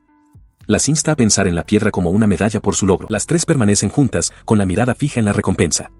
Él les recalca que hay un significado en lo que han logrado y que no deben olvidarlo. Ella levanta la vista de la piedra y le da las gracias en voz baja. Él explica que es común que el miembro más experimentado se encargue de la recolección para asegurar el mejor precio. Sin embargo, les advierte que, tarde o temprano, tendrán que hacerlo ellas mismas, aunque él seguirá haciéndolo por ahora. Gesticula hacia ellas, explicando sus opciones, pueden quedarse la piedra como recuerdo o venderla. Concluye la lección afirmando que los ingresos por la venta de materiales son una de las principales fuentes de ingresos para los aventureros. Consideró que probablemente debería conseguir piedras mágicas para las otras dos chicas también. Mientras tanto, las jóvenes discutían qué hacer con sus nuevas recompensas. Mizuki decidió que se quedaría con la suya, mientras que Yuzuko y Kana contemplaban vender las suyas. Ella se disculpó, explicando que quería conservarla como un recuerdo de su primera aventura. Kana, ajustándose la blusa, le aseguró que no había problema, ya que las piedras les pertenecían a cada una para hacer lo que quisiera. Su amiga se dirigió entonces a Yuzuko, preguntándole cómo había sido la experiencia para ella. Yuzuko, abrazando una almohada con la mirada perdida, solo pudo murmurar las palabras, nuestra primera aventura. La tranquila reflexión fue destrozada por el repentino estallido de ira de Kana. Cuestionó furiosamente la actitud del hombre de la perilla, gritando que la había llamado gorila del martillo, y la había tratado como a una idiota. Yuzuko intentó calmarla, pero la ira de Kana era palpable, su rostro contorsionado mientras declaraba que era lo peor. Con su furia intacta, exigió que Mizuki lo despidiera de inmediato. Mizuki vaciló. Yuzuko señaló que todavía les quedaban 3 meses con él, y añadió que no creía que fuera tan malo. Kana, exasperada, replicó que ellas fueron quienes lo solicitaron en primer lugar y preguntó si no podían hacer algo al respecto. Mizuki, sin embargo, mantuvo la calma y ofreció una perspectiva práctica. Le recordó a Kana que podían confiarle la recolección por un tiempo, y luego levantó la piedra mágica, un resultado tangible de su guía. Ella admitió que incluso ella podría aprender a hacerlo con tiempo suficiente. Mizuki sonrió, coincidiendo en que precisamente por eso tenían los 3 meses. Mientras ella y Yuzuko se alejan por el pasillo, Mizuki se queda atrás, sosteniendo un pequeño cristal oscuro y observándolas irse con una leve sonrisa. Lo examina de cerca, un pensamiento se solidifica en su mente. Primero, deben aprender a recolectar estos cristales por sí mismas. En otro lugar, el ambiente es de celebración mientras 3 hombres levantan sus latas de cerveza en un brindis. La reunión incluye al hombre de la perilla, a Hiroshi Watanabe y al hombre de la coleta. Este último anuncia que se va, y Hiroshi añade que él también. Su anfitrión, el hombre de la perilla, cuestiona su prisa, asegurándoles que no le importa si se quedan a pasar la noche. Presiona al hombre de la coleta, preguntándole si no le avisó a su esposa. El hombre explica que, si bien eso es un factor, la razón principal es una entrevista programada para el día siguiente. Sorprendido, el hombre de la perilla pregunta si no es demasiado pronto para eso. Luego le pregunta si el hombre de la coleta ya ha decidido su próximo trabajo. El hombre confirma que ha estado en conversaciones durante un tiempo. Hiroshi añade que él planea relajarse un poco y que otro de su grupo va a volver a casa de sus padres. Detrás de ellos, Mizuki está profundamente dormida en un sofá. Mientras sus compañeros se despiden por el pasillo, el hombre de la perilla los ve irse antes de darse la vuelta, flexionando el bíceps con una sonrisa de confianza y un silencioso y afirmativo sí. Él se da la vuelta y se aleja, entrando en el edificio con una mirada confiada por encima del hombro. En otro lugar, Mizuki levanta un cristal oscuro y reluciente. Con un guiño y una sonrisa decidida, parece haber encontrado su primer objetivo. En un apartamento escasamente amueblado, un hombre musculoso con perilla yace en un banco de ejercicios, levantando un par de mancuernas. Su ejercicio se ve interrumpido por el timbre de un teléfono. Se levanta para contestar, preguntando quién llama. Al otro lado de la línea, Mizuki Miyano se presenta, señalando que ha pasado un tiempo. Ella se disculpa por la repentina petición, pero le pregunta si puede ir a la escuela al día siguiente. Su expresión se agria al darse cuenta de que le está pidiendo que trabaje en su día libre. Él insiste en saber la razón, preguntando si ha ocurrido algo. Mizuki confirma su sospecha, explicando que el contenido del informe que presentaron ha sido puesto en duda. Él procesa esta información mientras camina por su apartamento. Piensa para sí mismo que debe ser porque algunas de las mazmorras de la prueba estaban diseñadas como trampas, no aptas para novatos, y que la guarida de los goblins era uno de esos lugares. Toalla en mano, busca una aclaración, preguntando si están dudando de ello simplemente porque lograron superar una misión trampa sin ningún problema. Él suspira, preguntándose si se convertiría en un problema si no se presentaba. Mizuki admite que, aunque no se podría hacer nada específico en su contra, su voz vacilante implica que sería mejor que viniera. Resignado, acepta y pregunta la hora. Ella propone las 3 de la tarde en la puerta de la escuela, y él confirma. Mizuki le da las gracias profusamente mientras él termina la llamada, acordando verla entonces. El hombre al que Mizuki había convocado llegó a los terrenos de la escuela, un lugar que no había visitado en bastante tiempo. Escaneó la zona, esperando verla. El entorno familiar le trajo un recuerdo de 4 años atrás, una época en la que se encontraba entre un mar de otros reclutas, todos vestidos con uniformes idénticos. Recordó la brutal bienvenida del instructor. El hombre había declarado que nadie esperaba nada de los despertados tardíos, como ellos, pero que aún así se necesitaban sus números. Fue una advertencia cruda, manténganse al día o morirán en un calabozo en menos de un año. El instructor continuó explicando la dura realidad de su mundo, que los guerreros solo podían volverse tan fuertes como los atletas, mientras que las armas encantadas daban incluso a los magos de bajo rango una clara ventaja. Las últimas y despectivas palabras del instructor resonaron en su mente, una cínica sugerencia de simplemente emplear soldados de carrera con armas encantadas y deshacerse por completo de los aventureros de tercera clase. Su ensoñación fue interrumpida por la voz de una mujer. Le preguntó si era familiar de algún estudiante, explicando que estaba en la sección de la preparatoria y que la escuela para adultos estaba en otro lado. Él se señaló a sí mismo con sorpresa, y ella confirmó que se dirigía a él. Él aclaró que era, en cierto sentido, un graduado de la escuela y que tenía una cita con una estudiante. Cuando la mujer le preguntó el nombre, él se lo dio, una chica llamada Miyano Mizuki. El nombre pareció resultarle familiar, y su expresión cambió al reconocerlo. Él le confirmó a la estudiante que, en efecto, era un conocido. La mirada de la joven era aguda e inquisitiva mientras lo observaba a él y a Mizuki, que estaba justo detrás. Luego, ella examinó su tarjeta de aventurero, notando su rango de tercera clase con una pregunta incisiva. Él respondió con calma que no había ningún problema, pero el desdén de ella era palpable, no podía comprender por qué alguien del calibre de Mizuki se asociaría con un aventurero de bajo rango como él. Reconoció esa sensación demasiado bien, la familiar punzada de condescendencia debido a su rango. Era una sensación desagradable que había soportado muchas veces antes, el juicio de los demás pesando sobre él. La estudiante insistió, exigiendo ver su tarjeta antes de declarar que su bajo rango solo empañaría la reputación de Mizuki.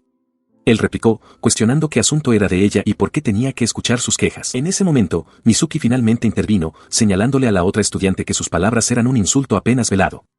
Le aconsejó que reconsiderara su declaración, dejando en claro que entendía el significado subyacente de que no quería a un don nadie, como él cerca. La voz de la estudiante se alzó con frustración. Proclamó que Mizuki era una aventurera de clase especial con un talento muy superior al suyo, y que quedarse con él era un desperdicio.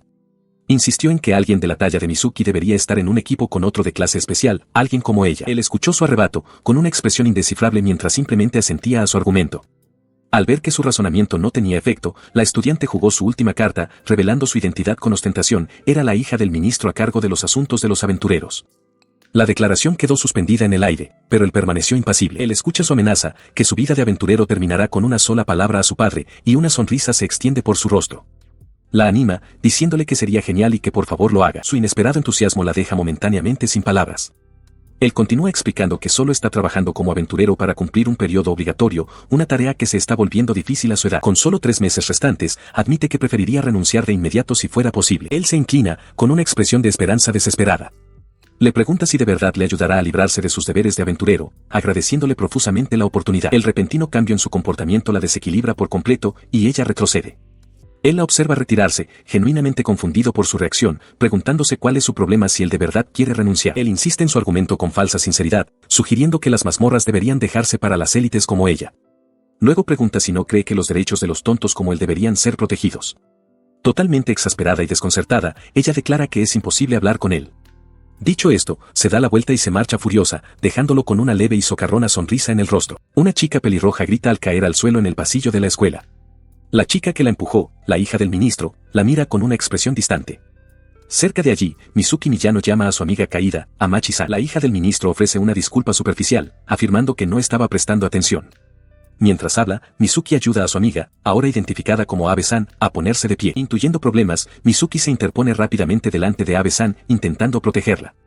El rostro de la hija del ministro se endurece con una mirada fría mientras Mizuki levanta una mano para detener su avance. Esquiva con facilidad el gesto defensivo de Mizuki, con los ojos fijos en la chica que se esconde detrás de ella. La llama deliberadamente por su nombre, Abe-san. La hija del ministro insiste en que solo quiere disculparse, pero sus palabras solo incitan miedo. La expresión de Abe-san se convierte en puro terror, e inmediatamente se da la vuelta y sale corriendo. Su huida despavorida termina abruptamente al chocar con un hombre, que la sujeta por el hombro. Sorprendido, le pregunta qué ocurre. Él mantiene firme a la chica temblorosa.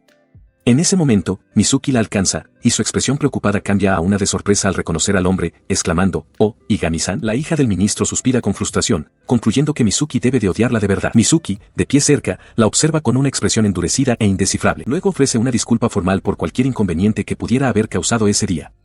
Sin embargo, su tono cambia al añadir un agudo consejo, que Mizuki debería elegir a sus amistades con más cuidado. Sus palabras quedan flotando en el aire, dejando a Mizuki momentáneamente sin habla y nerviosa. Detrás de ella, Igami mira su muñeca como si estuviera comprobando la hora, mientras Abe-san sigue escondiéndose tras él. Igami se vuelve hacia la chica temblorosa, diciéndole que no se preocupe. Todavía nerviosa, Abe-san se disculpa por la intromisión. Mizuki se dirige entonces formalmente a él como Igami-san. Él se gira y pregunta quién es la chica. Mizuki le explica que es su amiga, Haruka Abe, que había estado descansando durante su expedición anterior. Después de que Abe saluda en voz baja, el hombre se presenta como Kousuke Igami. Desde la distancia, la hija del ministro observa la interacción con una mirada aguda. Se pregunta si esa chica era realmente amiga de Mizuki, identificándola como Asuka Amachi, miembro del consejo estudiantil. De vuelta con el grupo, Igami se dirige a Mizuki y le pregunta directamente si la hija del ministro le ha hecho algo grosero. La expresión de Mizuki es de preocupación mientras se pregunta por dónde debería empezar a explicar. Tras escuchar el relato completo, Kousuke Igami procesó la información. Ya veo, así que eso fue lo que pasó, concluyó. Mientras caminaban juntos por el pasillo de la escuela, Abe-san se disculpó, sintiendo que era la causa del problema. Mizuki descartó rápidamente la idea, diciéndole que no se preocupara y que no era su culpa. Ella intentó suavizar las cosas, explicando que la chica, Amachi-san, no era una mala persona, solo un poco demasiado seria. Igami comentó que, por lo que había oído, parecía alguien con una personalidad muy directa y fácil de entender. Luego dirigió su atención a la silenciosa lancera. Por cierto, Abe, ¿verdad?, empezó, preguntando si había ocurrido algo específico entre ella y la chica Amachi, ya que había estado huyendo. La pregunta directa hizo que Igami se preguntara si había tocado un punto sensible. Sin volverse para mirarlos, la voz de Abe-san sonó baja y llena de convicción al afirmar sin más, la odio. Su declaración trajo a la mente el recuerdo de una confrontación pasada. La hija del ministro había estado amonestando a Abe-san, diciéndole que se tomara las cosas en serio. Mizuki había intentado intervenir, explicando que solo era parte de la personalidad de Abe-san. En ese recuerdo, la hija del ministro se cernía sobre una abatida Abe-san, que estaba sentada en el suelo. La criticó, afirmando que para alguien con su talento no estar en la clase especial solo podía deberse a su falta de motivación. Ella se mantuvo desafiante, rechazando rotundamente la exigencia de la hija del ministro. La chica insistió en que, si le faltaba motivación, debería disolver su grupo para que Miyako-san pudiera unirse a ella, declarando que su actitud actual era inadecuada para un miembro del grupo. La hija del ministro insistió, su voz elevándose con frustración mientras le exigía que al menos dejara de saltarse los entrenamientos. Pero la respuesta fue la misma, un simple e inflexible, no. El recuerdo de la confrontación se desvanece, devolviendo la escena al presente. Igami-san se rasca la nuca, comentándole a Miyano que él había experimentado algo bastante similar. La última y dura exigencia de la hija del ministro, que abandonara el grupo de Miyako, todavía resonaba desde el pasado. Abe-san, de espaldas a ellos, finalmente habla. Declara que las decisiones de cuándo esforzarse y con quién forma un grupo son suyas y solo suyas. Él la ve marcharse y luego se vuelve hacia Miyano, admitiendo que es natural que a uno le disguste que le hablen de esa manera, él reaccionaría igual. Aclara su postura a la figura de Abe-san que se aleja, mientras no sea un estorbo durante las incursiones en las mazmorras, no interferirá. Ella es libre de hacer lo que quiera. Añade con una mirada melancólica que la libertad es algo precioso, algo que él mismo desea. Al oír esto, Abe-san mira hacia atrás, con una expresión de comprensión en su rostro, reconociendo que él parece entenderlo. Mientras caminan por el pasillo de la escuela, Miyano los observa desde atrás, con una expresión pensativa. Igami-san le da las gracias a Abe-san, diciendo que es de gran ayuda, a lo que ella responde con indiferencia. Luego, él pregunta cuál es su próximo destino. Miyano se pregunta en silencio si los dos son sorprendentemente similares, aunque no puede precisar por qué. Ella miró hacia Igami-san, sugiriendo que su reciente tregua era algo bueno. Él asintió con vacilación, llamándola por su nombre. Su destino era la oficina de los profesores. Adentro, una mujer estaba sentada en su escritorio, absorta en su trabajo. La puerta corrediza se abrió y luego se cerró mientras la hija del ministro entraba en la habitación. Ella levantó la vista de su escritorio, preguntando si era Miyano. Mizuki saludó a su profesora, Momozono-sensei, por su nombre. Ella explicó que había traído a la persona que las estaba ayudando. Igami se presentó formalmente, y la expresión de la profesora mostró un destello de reconocimiento. La profesora se levantó y se presentó formalmente como Momozono, confirmando que era la responsable de las chicas. En la escuela de aventureros, la profesora Momozono saluda formalmente al hombre de la perilla, identificándolo como Igami-san.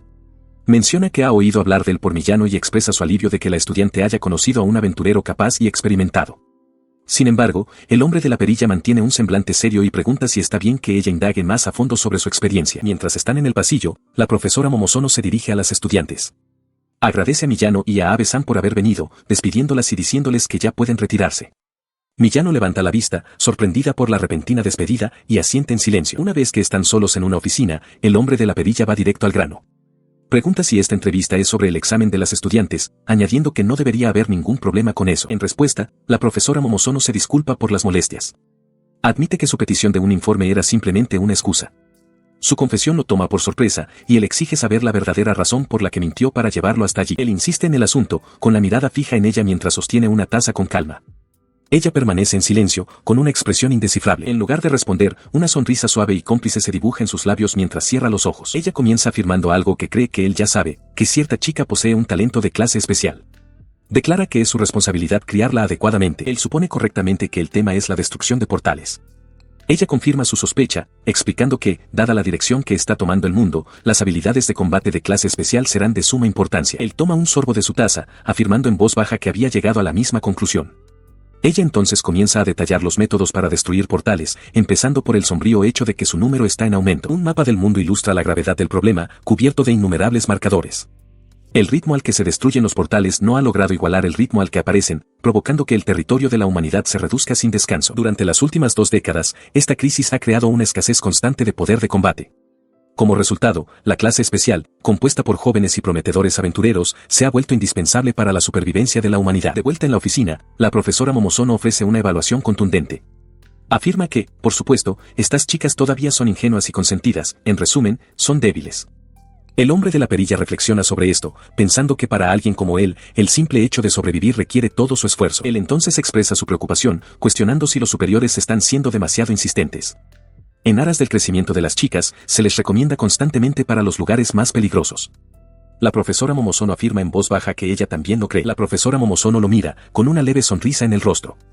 Le explica que, aunque él pueda ver los sucesos de la cueva de los goblins como un fracaso, el resultado fue en realidad mejor de lo que ella había previsto. Él escucha atentamente mientras ella continúa, aclarando que el exitoso resultado no se debió únicamente a las habilidades de las chicas.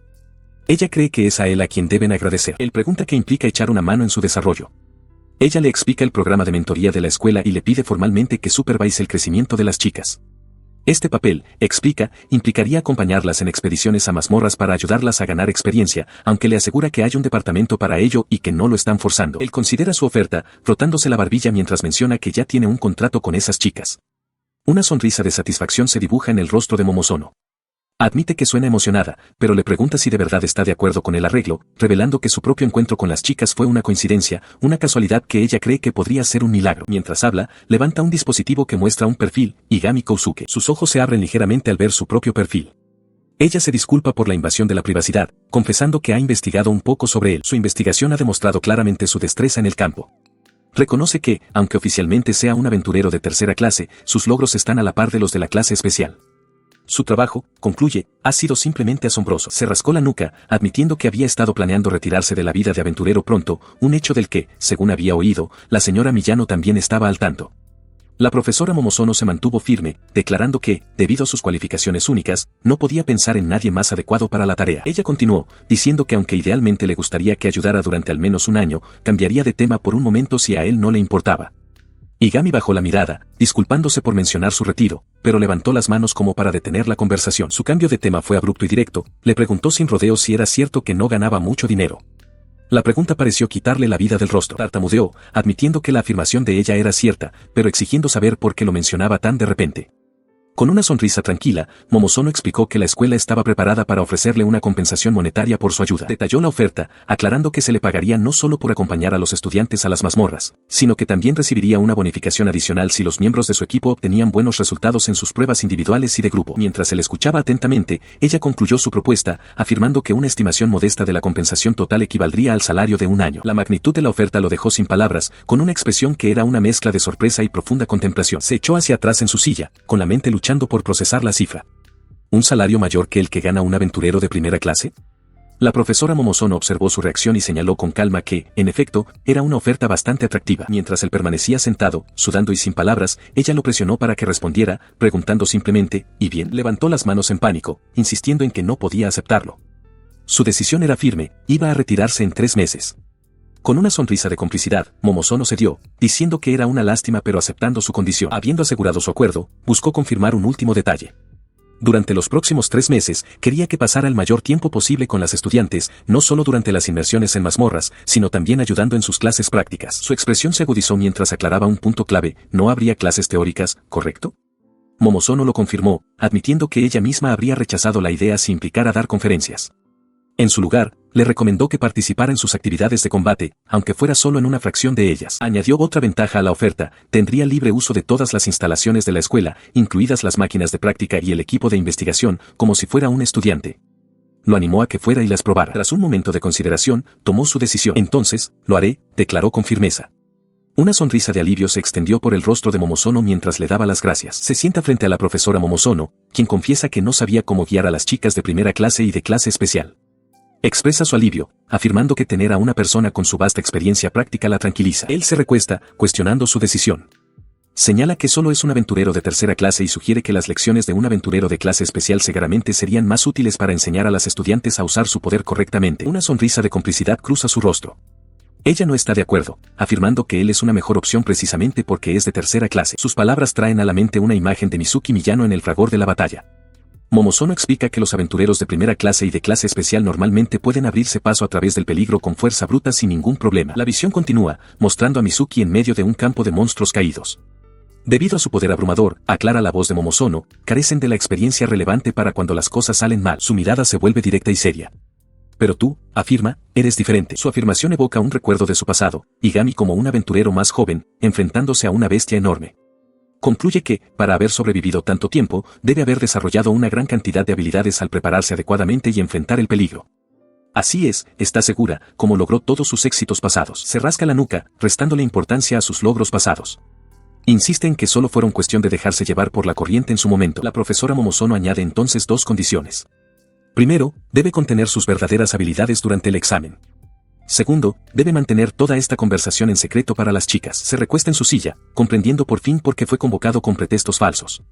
Momozono le explica su razonamiento, si las chicas se enteraran de su verdadera historia, podrían empezar a depender de él en exceso. Él asiente, diciendo un simple entendido, y le da las gracias.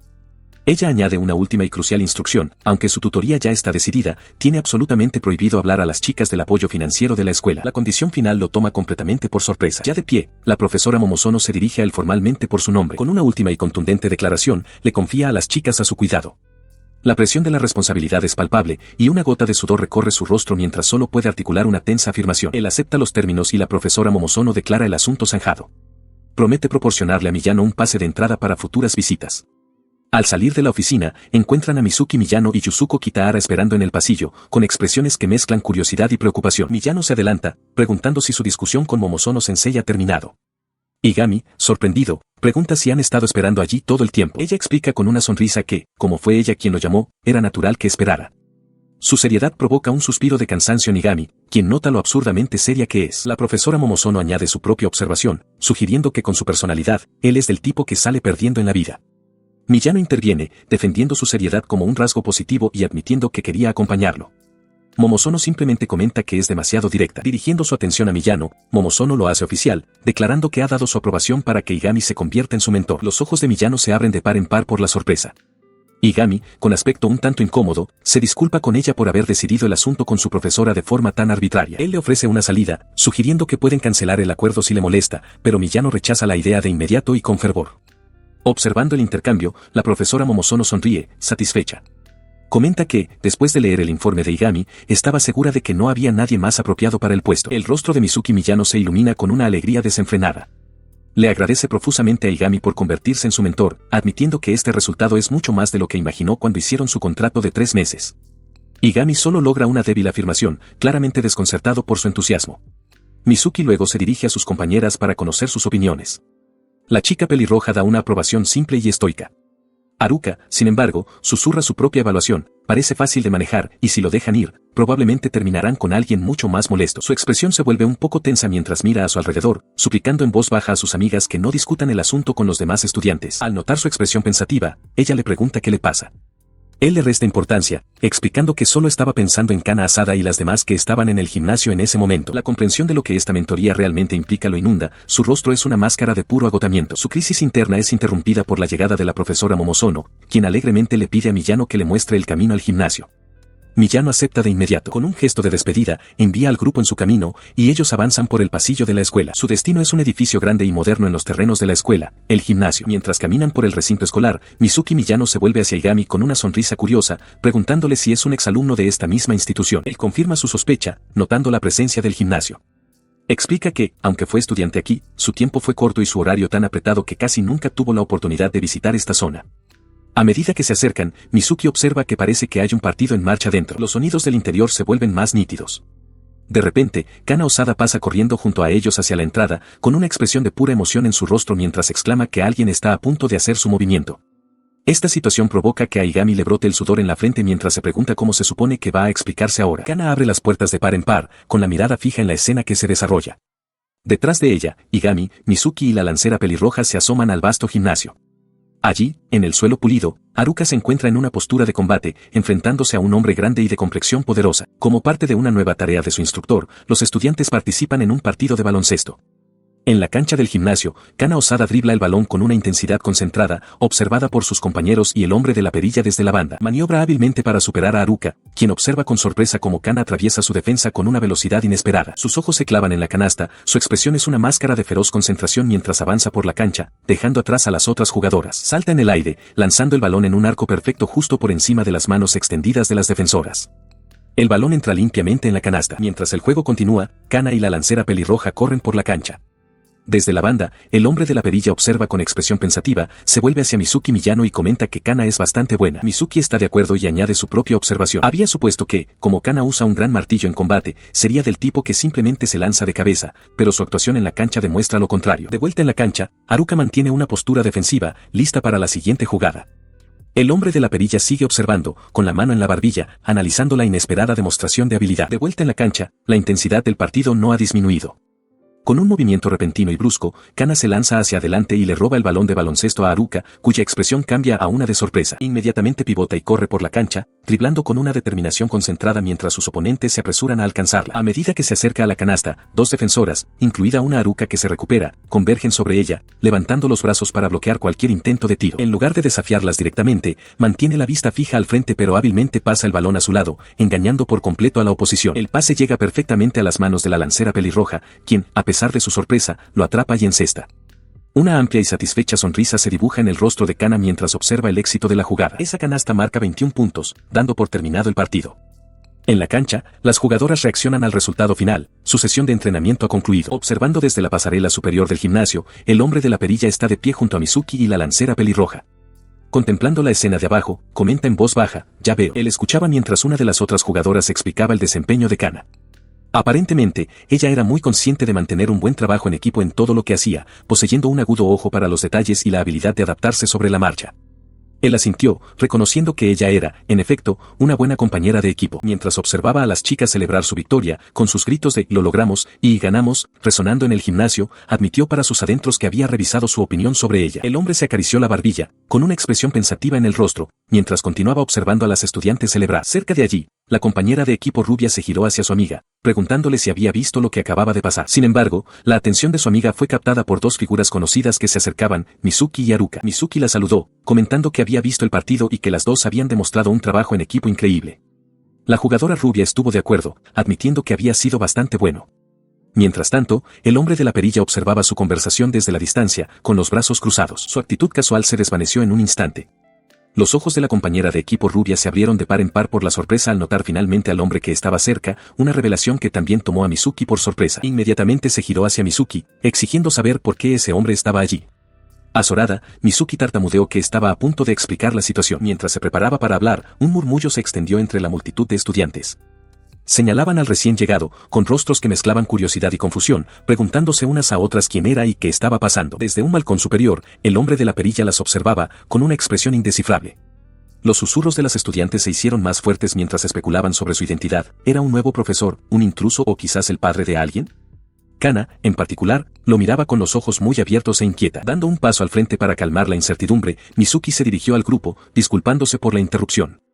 Hizo un gesto hacia el hombre que estaba detrás de ella y anunció que acababa de ser seleccionado como el mentor de su equipo.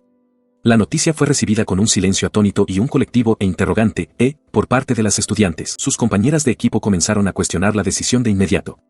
Una preguntó cómo pudo haber sucedido, afirmando que al parecer se había decidido hacía solo unos minutos. Otra intervino, confundida, diciendo que no había oído nada al respecto. Mizuki, con aspecto un poco abrumado, prometió que lo explicaría todo. Al darse cuenta de que una explicación en grupo sería caótica, se dirigió directamente a Kana.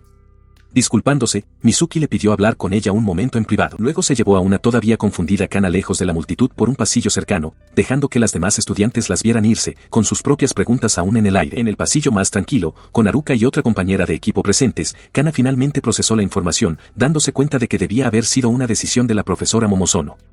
Exigió saber por qué.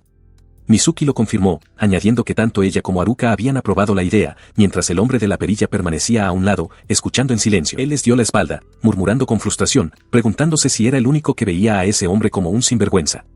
Mizuki se dirigió a Yuzuko, preguntándole si a ella también le parecía una buena idea. Yuzuko explicó que tenían un contrato previo con él y que había prometido no interferir demasiado, lo que a ella le parecía suficiente. Esta explicación no sirvió de mucho para apaciguar a Kana, cuya expresión se endureció con escepticismo. Su voz cortó el aire, llamando al hombre de la perilla, que se giró para encararla. Dio un paso al frente, mientras sus compañeras de equipo observaban con preocupación. Kana declaró que, si bien había aceptado que se uniera al equipo debido a su acuerdo, la idea de que se convirtiera en su mentor era un asunto completamente diferente que no podía aceptar. Apuntándole directamente con el dedo, le lanzó un desafío: tendrían una competencia. Si él lograba vencerla, solo entonces lo reconocería como su mentor. El hombre pareció desconcertado, preguntando por qué aceptaría algo así. A su lado, Haruka intentó calmar la situación, llamando a Kana en señal de protesta. Pero su simple negativa dejó a Kana y al resto de sus compañeras de equipo completamente sin palabras, con su confiado desafío totalmente desinflado. Ella se mantuvo firme, insistiendo en que si alguien iba a ser su mentor, esa persona debería ser demostrablemente mejor que ellas. Quería verificar su habilidad por sí misma. El hombre de la perilla respondió, preguntando si sus 5 años de experiencia como mentor no significaban nada para ella. Se interrumpió, frotándose el ojo mientras consideraba en silencio que su experiencia era, de hecho, incluso mayor que eso. Luego se dirigió al grupo con una expresión cansada, declarando que ya había sido reconocido formalmente como su consejero y no necesitaba su aprobación. Añadió sin rodeos que no estaba tan desesperado como para ser su mentor y que solo aceptaba el trabajo porque su maestra se lo había pedido. Una sonrisa leve, casi burlona, apareció en su rostro mientras les decía que no se preocuparan por él, ya que no tenía ninguna influencia real. Si tanto les disgustaba el acuerdo, sugirió, simplemente deberían quejarse con su maestra, quien seguramente cancelaría el contrato. Las chicas solo pudieron mirar, atónitas y en silencio. Kana admitió que era difícil argumentar en contra de su lógica. El hombre de la perilla estuvo de acuerdo, añadiendo que probablemente sería más fácil para él si lo cancelaban. En ese momento, Mizuki Miyano dio un paso al frente, inclinando la cabeza en señal de disculpa. Le expresó su pesar, explicando que esto estaba sucediendo a pesar de que fue ella quien lo había invitado. Él simplemente asintió ante sus palabras, con una mirada pensativa. Su indiferencia dejó al equipo reflexionando sobre un punto crucial: los beneficios de ser un mentor eran significativos, y no algo que uno normalmente desecharía tan fácilmente. Cambia de postura abruptamente, explicando que necesitaba un momento para procesar lo que significaría renunciar. Kana, sorprendida por su repentino cambio de opinión, exclama con incredulidad. Él confirma que ha cambiado de parecer y que ahora está listo para su desafío. Levanta la vista con una expresión cansada pero resuelta, afirmando que aceptará cualquier tipo de prueba que tengan en mente para él. Las jóvenes lo observan, y Mizuki sugiere en voz baja a las demás que debe haber considerado el dinero. La lancera pelirroja está de acuerdo, señalando que el dinero es importante. Él entonces se vuelve hacia ellas, preguntando qué tipo de desafío han planeado. Antes de que puedan responder, levanta una mano para interrumpir, afirmando que debe decir algo primero. Les recuerda que es de tercera clase, por lo que la dificultad debe ser apropiada. Aclara que no pueden hacer cualquier tipo de prueba. Mizuki, perpleja, pregunta por qué, ya que acababa de aceptar lo que fuera que propusiera. Explica que ser de tercera clase es una medida directa de su magia y poder general. La cantidad de poder que puede emitir por segundo es inferior a la de individuos de mayor rango. Si pudiera mejorar en esas métricas, insiste, ya se habría convertido en segunda clase hace mucho tiempo. Continúa estableciendo las reglas, afirmando que si bien su habilidad física es comparable a la de ellas, su estilo de magia de tierra es muy superior, lo que lo convierte en una comparación injusta. También prohíbe las vencidas, advirtiendo que el brazo de alguien podría romperse. Kana replica con frustración que el brazo de nadie se va a romper. Tras un momento de tranquila deliberación, Mizuki Miyano y sus compañeras de equipo toman una decisión, con expresiones que mezclan aprensión y resolución. Volteándose hacia el hombre de la perilla, la compañera de equipo rubia toma la iniciativa, haciéndole un gesto para que vaya con ellas. Ella guía al grupo por un pasillo, con Mizuki siguiéndola de cerca con una sonrisa confiada y cómplice. Su camino los lleva a una escalera que desciende a la oscuridad. El hombre de la perilla pregunta si hay algo allí abajo, y Mizuki confirma que una nueva sala de entrenamiento con la mayor parte del equipo automatizado se encuentra en el sótano. Con un movimiento diestro, acciona un interruptor en la pared. Con un destello repentino, potentes luces de techo iluminan el cavernoso espacio, revelando una gran jaula de combate octogonal de malla metálica en el centro de la sala. La compañera de equipo rubia mira hacia la estructura con sombría determinación y declara sin rodeos que eso es lo que van a usar. Su declaración es recibida con atónita incredulidad. El rostro del hombre de la perilla es una máscara de confusión mientras procesa la implicación, logrando finalmente preguntar si están hablando en serio. La compañera de equipo rubia da un paso al frente, lanzando un desafío directo al hombre de la perilla. Propone un concurso, declarando que si él logra vencerla, lo reconocerá como su mentor. Una sonrisa de confianza se dibuja en los labios de él mientras ella especifica el lugar de su enfrentamiento. El grupo sigue a la compañera de equipo rubia hacia una instalación grande y abierta. Ella gesticula hacia un gran recinto octogonal hecho de malla metálica, anunciando que este es el recién construido edificio de entrenamiento número 2. Ella continúa, señalando los diversos equipos de entrenamiento disponibles antes de dirigir su mirada al frente con determinación. Esta vez, afirma, van a usar el ring. A pesar de su declaración, el hombre de la perilla se da la vuelta y comienza a alejarse. La compañera de equipo rubia le grita de inmediato, exigiendo saber a dónde cree que va. Ella lo presiona, preguntándole por qué se escaparía después de haber llegado tan lejos. Él replica que un combate cuerpo a cuerpo es lo natural, pero como luchador de tercera clase, seguramente perdería contra alguien con fuerza de primera clase, y le pregunta si está bromeando. Ella desestima su preocupación, diciéndole que está equivocado y que simplemente entre al ring. Una gota de sudor se forma en su frente mientras se pregunta internamente si puede confiar en ella, sabiendo que claramente le desagrada. Su reticencia es superada. Ahora, él y la compañera de equipo rubia están uno frente al otro en el centro del vasto ring octogonal, mientras las otras tres chicas observan desde más allá de la valla. Él acepta el desafío, pero su compañera, Haruka, expresa su preocupación. Cuestiona la seguridad del ring, señalando los pilares de metal sin amortiguación y los extraños agujeros perforados en ellos. La compañera rubia desestima sus inquietudes, insistiendo en que lo ha pensado todo y que simplemente deberían empezar. Al entrar, la puerta se cierra con estrépito y se activa un mecanismo. Un pequeño objeto pasa zumbando junto a la cabeza del hombre de la perilla desde uno de los pilares, y él comprende al instante la naturaleza de esta prueba. La compañera rubia confirma su pensamiento tácito, explicando que los pilares de metal les dispararán continuamente bolas de goma. Su tarea es simplemente evitar ser golpeados. Él identifica fríamente el ejercicio como lo que es, entrenamiento de evasión. Él pregunta si hay un límite a donde pueden moverse. Ella aclara que mientras estén dentro de la valla, incluso en la parte superior del ring, el sistema los rastreará y apuntará. Mientras ella habla, él arranca una de las veloces bolas del aire con facilidad, una hazaña que la deja momentáneamente atónita. Su demostración de habilidad lleva a Mizuki a preguntar si alguna vez ha realizado un entrenamiento similar. De espaldas a ella, él confirma que sí. Recuerda una memoria agotadora de estar rodeado de máquinas de lanzamiento, forzado a correr y esquivar constantemente una lluvia de proyectiles. Fue duro, admite, un hecho que parece impresionar a la compañera rubia que lo observa. Examinando la bola de goma en su mano, comenta que la instalación ha sido renovada. En su tiempo, explica, solían usar pelotas de béisbol duras en lugar de estos proyectiles más blandos. La idea de un ejercicio tan doloroso hace que su oponente haga una mueca. Él confirma casualmente la evaluación de ella. Dada su experiencia, una competencia como esta no debería ser ningún problema. Su expresión se endurece. Ella declara que si de verdad quiere ser su mentor, debe demostrar las técnicas que ha usado para sobrevivir en las mazmorras. Él lo considera, preguntando si la prueba consiste simplemente en durar más que ella en el ring. La mujer rubia se vuelve hacia su compañera pelirroja y le indica que configure el programa de entrenamiento para 2 jugadores. Ella se truena los nudillos, con una mirada decidida en su rostro, mientras el hombre la observa prepararse. Él se quita la chaqueta y la arroja a un lado. Su oponente aclara las reglas, no se les permite hacerse daño directamente. Él confirma que lo entiende. Desde arriba, los 2 contendientes toman sus posiciones en el centro de la arena cerrada mientras sus 3 compañeras de equipo observan desde la entrada. Se da la orden de empezar. Al instante, un lanzador de proyectiles montado en la pared se activa y dispara su primer tiro hacia el ring. El concurso de evasión comienza cuando el primer proyectil, un anillo brillante, sale disparado de un lanzador montado en la pared. El hombre de la perilla y su compañera rubia están listos, con expresiones de total concentración. Mientras otro anillo es disparado, la compañera rubia salta ágilmente para esquivarlo. Sin embargo, el hombre de la perilla permanece casi inmóvil, con la mirada fija e impasible ante la amenaza. Ambos se abren paso entre el aluvión de proyectiles. La frustración de la compañera rubia crece, y le grita a él por interponerse en su camino, quejándose de que ahora también tiene que esquivar los anillos dirigidos a él. Su molestia se convierte en incredulidad al darse cuenta de un hecho sorprendente, él ni siquiera está mirando los proyectiles. A pesar de esto, continúa esquivándolos con una facilidad fluida e inquietante. Desde la banda, la lancera pelirroja le pregunta a Mizuki si está esquivando usando solo el sonido. Mizuki confirma que es posible e impresionante. Mientras tanto, la compañera rubia se pregunta si esta gran diferencia de habilidad es simplemente la brecha de la experiencia. Sin embargo, la evaluación de Mizuki no parece satisfacer del todo a su compañera. Los ojos de la lancera pelirroja se abren de par en par con una súbita revelación al darse cuenta de que la verdad es algo más. Ahora lo entendía. No era solo el sonido. El hombre de la perilla se encontraba en el centro de un campo de percepción resplandeciente, sintiendo todo a su alrededor sin necesidad de la vista. Él vuelve a centrar su atención en la zona de entrenamiento mientras Mizuki Miyano le anuncia a él y a su compañera rubia que la dificultad aumenta al nivel 2. Una serie de pitidos confirma el cambio, captando la atención de las otras observadoras. Al comenzar el ejercicio, una voz les advierte que tengan cuidado, ya que el número de proyectiles se está multiplicando.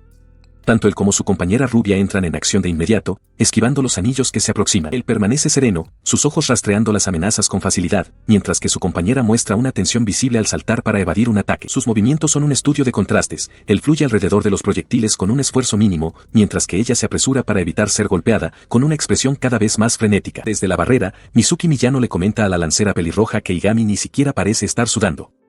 Su compañera está de acuerdo, observando que parece tener un talento natural para este tipo de ejercicio. Mizuki añade que, si bien esperaba que Kana pudiera con el nivel 2, el desempeño de ambos participantes es impresionante. Mientras habla, otro proyectil es disparado desde su lanzador y su sonido resuena en la sala de entrenamiento. Los ojos de la compañera rubia se abren de par en par al enfrentarse al aluvión. Se da cuenta con una oleada de pánico que este ejercicio, que exige leer la trayectoria de un proyectil al instante, es mucho más difícil de lo que jamás imaginó. Lo observaba, desconcertada por sus movimientos fluidos. Se preguntaba cómo lo hacía con tanta facilidad, cuestionándose si de verdad estaba usando sus oídos para detectar los proyectiles. Inspirada por su destreza, resolvió igualarlo. Pero mientras se preparaba, un proyectil pasó zumbando junto a su oreja y otro la desequilibró, enviándola al suelo con un quejido de dolor. Su pie rozó con fuerza el suelo del entrenamiento mientras perdía el equilibrio por completo. Tumbada en el suelo, levantó la vista hacia el aluvión de anillos que seguían pasando, asimilando por fin la verdadera dificultad del ejercicio. Su caída descontrolada atrajo la atención de todos los presentes. Mientras el hombre de la perilla observaba impasible, sus otras compañeras de equipo jadearon conmocionadas desde la zona de observación. Se levantó del suelo, con una expresión que mezclaba pánico y determinación mientras los proyectiles seguían pululando a su alrededor. Los espectadores permanecían inmóviles, observando su esfuerzo. Justo cuando recuperó el equilibrio, se dio cuenta con pavor de que el ritmo estaba aumentando. Otro anillo la golpeó, obligándola a agarrarse a la valla de alambre para sostenerse, con los nudillos blancos por la tensión. Es golpeada de nuevo, su cuerpo da una voltereta en el aire mientras otro proyectil da en el blanco.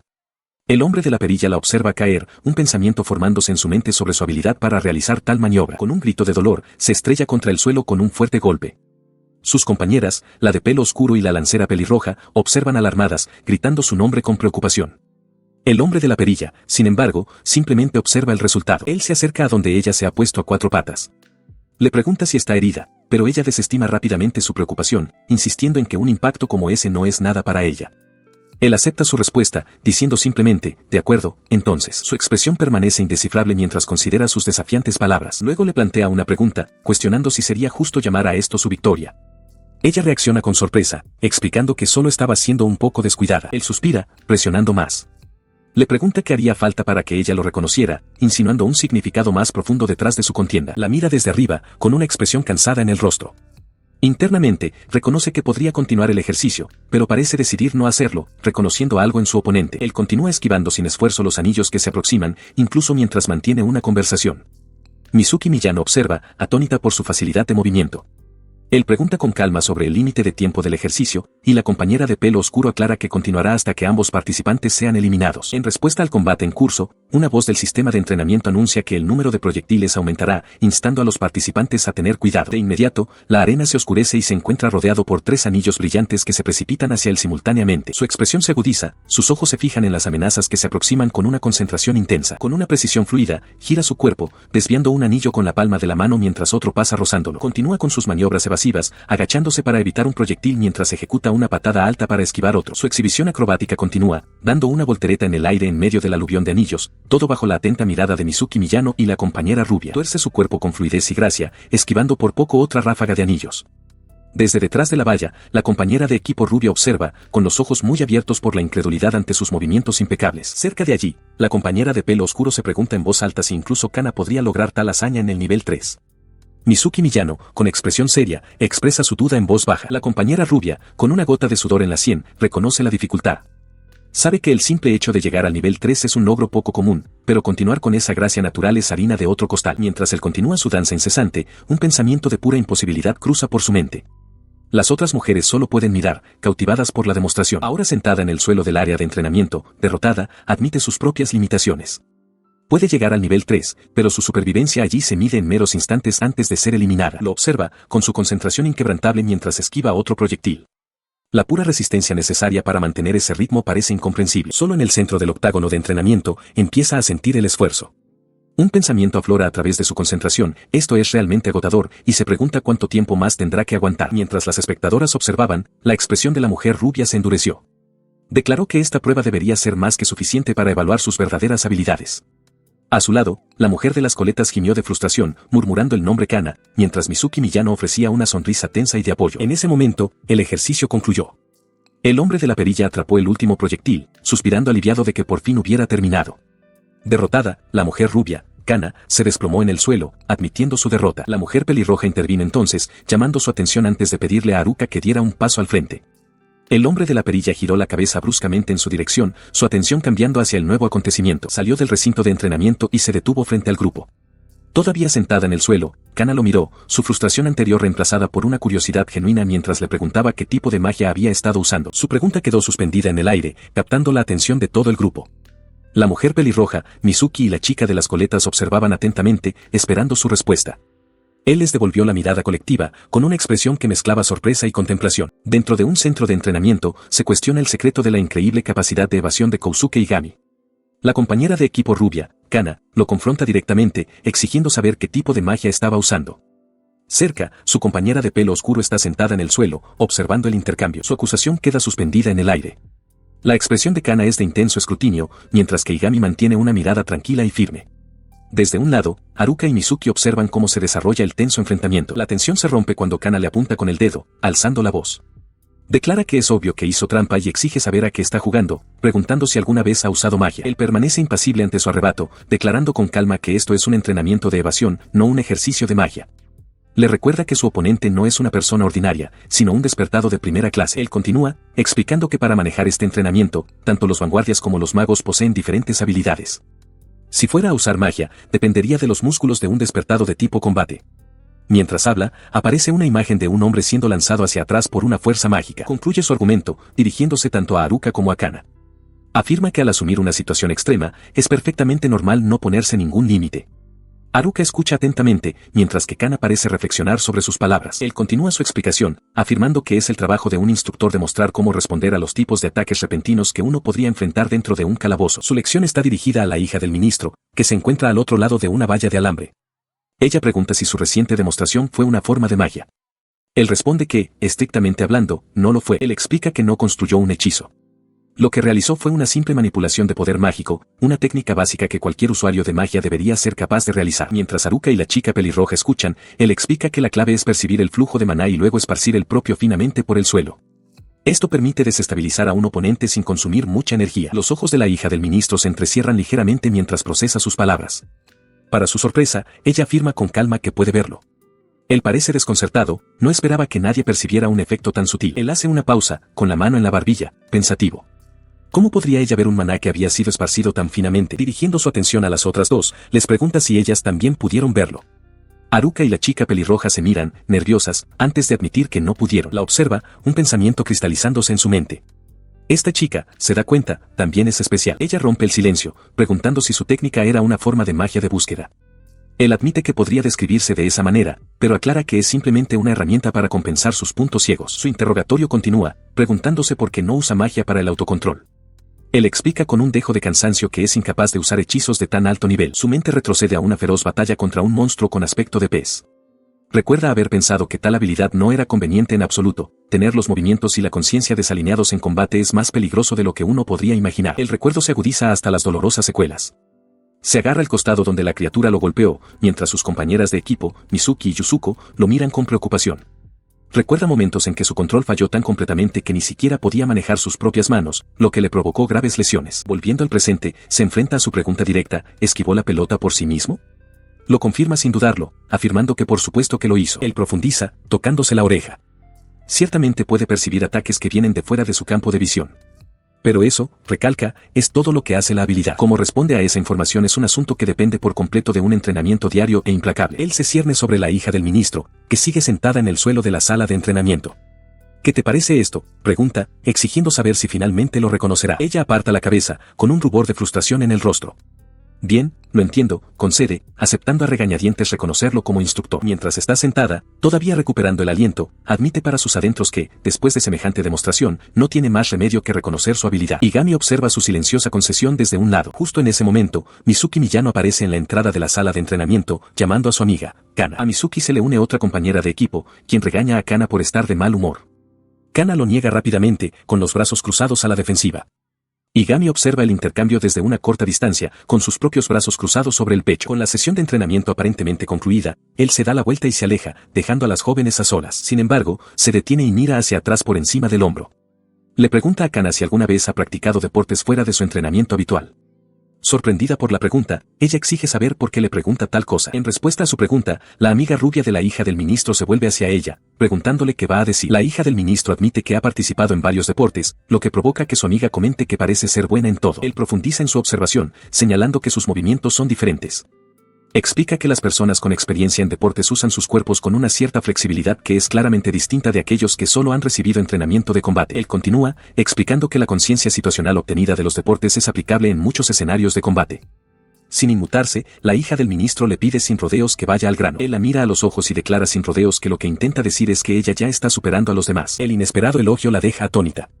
Se abofetea bruscamente la mejilla, intentando desechar sus palabras como una traición a todo su esfuerzo. Luego declara que entrena porque lo disfruta y que el rendimiento de los demás no le concierne. Su amiga la observa con preocupación mientras Igami asimila en silencio su respuesta. Él se da la vuelta, admitiendo que sus fundamentos son sólidos. Luego le pregunta si planea unirse a algún club. Ella descarta la idea, diciendo que solo participó para cambiar de humor, una respuesta que él parece aceptar. Él dirige su atención a la compañera de equipo rubia, preguntándole si juega al béisbol, señalando que sería un buen entrenamiento para una lanzadora. Ella responde que prefiere batear, lo que parece hacerlo dudar. Rascándose la nuca, piensa para sí mismo lo problemático que es esto, mientras la joven infla las mejillas con fastidio. En respuesta, ella declara que no es muy buena en esto y levanta una pelota. Antes de que él pueda reaccionar por completo, ella toma impulso y desata un lanzamiento potente directamente hacia él. Atrapa la pelota, pero la fuerza del impacto hace que le arda la mano, provocando que grite de dolor. Sin inmutarse, ella le informa que eso fue solo un calentamiento. Ella continúa, afirmando que, como él es del tipo guerrero, no debería necesitar que ella le enseñe técnicas. Deja en claro que no quiere su aliento ni su lástima. Justo entonces, la hija del ministro se le acerca. Le recuerda que, dado que la derrotó, está obligado a enseñarle esa magia correctamente y añade que ha estado intentándolo por su cuenta sin éxito. Él mira a las dos jóvenes decididas y asiente. Reconoce que lo que necesitan es diferente de la magia ordinaria y requerirá un régimen de entrenamiento único. Él condujo a las tres jóvenes a un campo de entrenamiento cercado. Mientras estaban en el centro, un aura brillante de energía mágica brotó de la hija del ministro, iluminando la cancha. Observando la poderosa exhibición, la compañera de equipo rubia se volvió hacia él y le preguntó si ese nivel de potencia era suficiente por ahora. Kana observaba su reacción, con una mirada de incertidumbre en su rostro. Él lo desestimó de inmediato como inútil.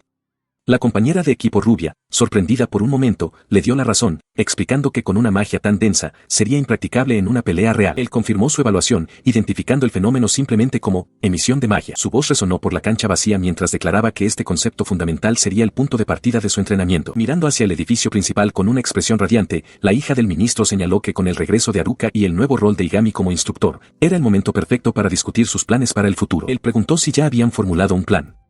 La hija del ministro afirmó que sí, explicando su intención de usar las próximas vacaciones de verano, a solo 2 semanas de distancia, para entrar en una mazmorra y entrenar intensivamente. Él escucha mientras la hija del ministro le muestra su teléfono, pidiéndole que recomiende un calabozo adecuado para su grupo de entre las opciones que ha encontrado. Él considera las opciones, mirando su propio dispositivo mientras la joven explica que ya han descartado varios lugares, el agujero del kobold, el nido de la rata por su enfoque en magos, y la roca de la muñeca, que considera demasiado difícil. Tras un momento, sugiere un lugar llamado el jardín del conejo, explicando que es una opción adecuadamente segura, ya que allí solo se encuentran conejos. Su recomendación es recibida con cierta incertidumbre. La compañera de equipo rubia pregunta si un lugar así es realmente suficiente para su entrenamiento. Él confirma que es un buen lugar para empezar, pero les aconseja que, a partir de este punto, ellas mismas deben verificar los detalles. La hija del ministro entiende su punto, dándose cuenta de que es una lección sobre la recopilación de información. Su compañera de equipo rubia está de acuerdo, señalando que es mejor que perderse y que este enfoque les permitirá aprender sobre las características únicas de los diferentes calabozos. Ella entonces pide una aclaración, está sugiriendo que intenten superar un calabozo sin absolutamente ninguna información previa. Se vuelve hacia el grupo y confirma su sospecha. Aunque reconoce el peligro inherente, afirma que deberían ser capaces de manejar una situación incluso sin información. Les recuerda que, en esencia, la exploración de calabozos consiste en aventurarse en lo desconocido. Él continuó su lección, explicando que para los aventureros, enfrentar regiones inexploradas o mazmorras recién surgidas es una realidad diaria. Una figura solitaria en un laberinto ilustraba su punto, uno no puede hacer este trabajo si es incapaz de proceder sin información preexistente. La lancera pelirroja asimiló sus palabras, con expresión pensativa. Preguntó si se refería a que esto era una forma de entrenamiento preliminar para ellos. En respuesta a su pregunta, Igami afirmó que había entendido bien. Les aconsejó que era mejor que se acostumbraran a esta realidad ahora para evitar tomar riesgos innecesarios en el futuro. Su mirada se desvió entonces y se dirigió directamente a la hija del ministro, Mizuki, preguntándole por su decisión. Su expresión se endureció con determinación. Una sonrisa de confianza, casi desafiante, se dibujó en sus labios mientras declaraba, hagámoslo. Con la decisión de su líder tomada, los estudiantes se mantuvieron unidos, listos para enfrentar el desafío que tenían por delante. Igami los observaba, un testigo silencioso de los primeros pasos de su nueva prueba. Un grupo de aventureros, liderado por Kousuke Igami, llega a su destino. Ante ellos, un vórtice arremolinado de energía oscura marca la entrada a un lugar conocido como el Jardín del Demonio, una nueva mazmorra que están a punto de desafiar. La visión del ominoso portal deja a las jóvenes del grupo, Haruka, Kana y su compañera, con los ojos muy abiertos por el asombro. Se mantienen unidos ante la entrada, una mezcla de ansiedad y expectación llenando el aire mientras se preparan para adentrarse en lo desconocido. Sintiendo su aprensión, Igami se vuelve hacia ellas, reconociendo que es la primera vez que ven un fenómeno así y que es natural estar desconcertadas o incluso sentir que la tarea es imposible. Él explica que, mazmorra, es solo un término conveniente para una dimensión alternativa creada por poder demoníaco. Haruka confirma que ha estudiado sobre esto pero nunca ha visto una antes, mientras que su compañera de las coletas añade que este tipo al aire libre es relativamente común. Haruka entonces establece su objetivo, encontrar el núcleo de la mazmorra, ya que su poder mágico es finito. Al entrar, la lancera pelirroja contempla un vasto y yermo páramo. Expresa su incredulidad, preguntándose si esa extensión vacía es realmente la mazmorra. El hombre de la perilla se vuelve hacia Haruka, cuestionando su mirada. Le recuerda, como ya ha dicho antes, que están abordando esta mazmorra sin información previa. Luego se dirige a todo el grupo, declarando que deben idear su propio método de conquista. Ofrece su ayuda solo si se meten en problemas. La expresión de Haruka cambia de aprensión a resolución. Acepta sus términos sin dudarlo y luego se mantiene lista con sus compañeras, un frente unido. Tomando la iniciativa, Kana propone su primer movimiento, dirigirse directamente hacia la puerta que ven en la distancia.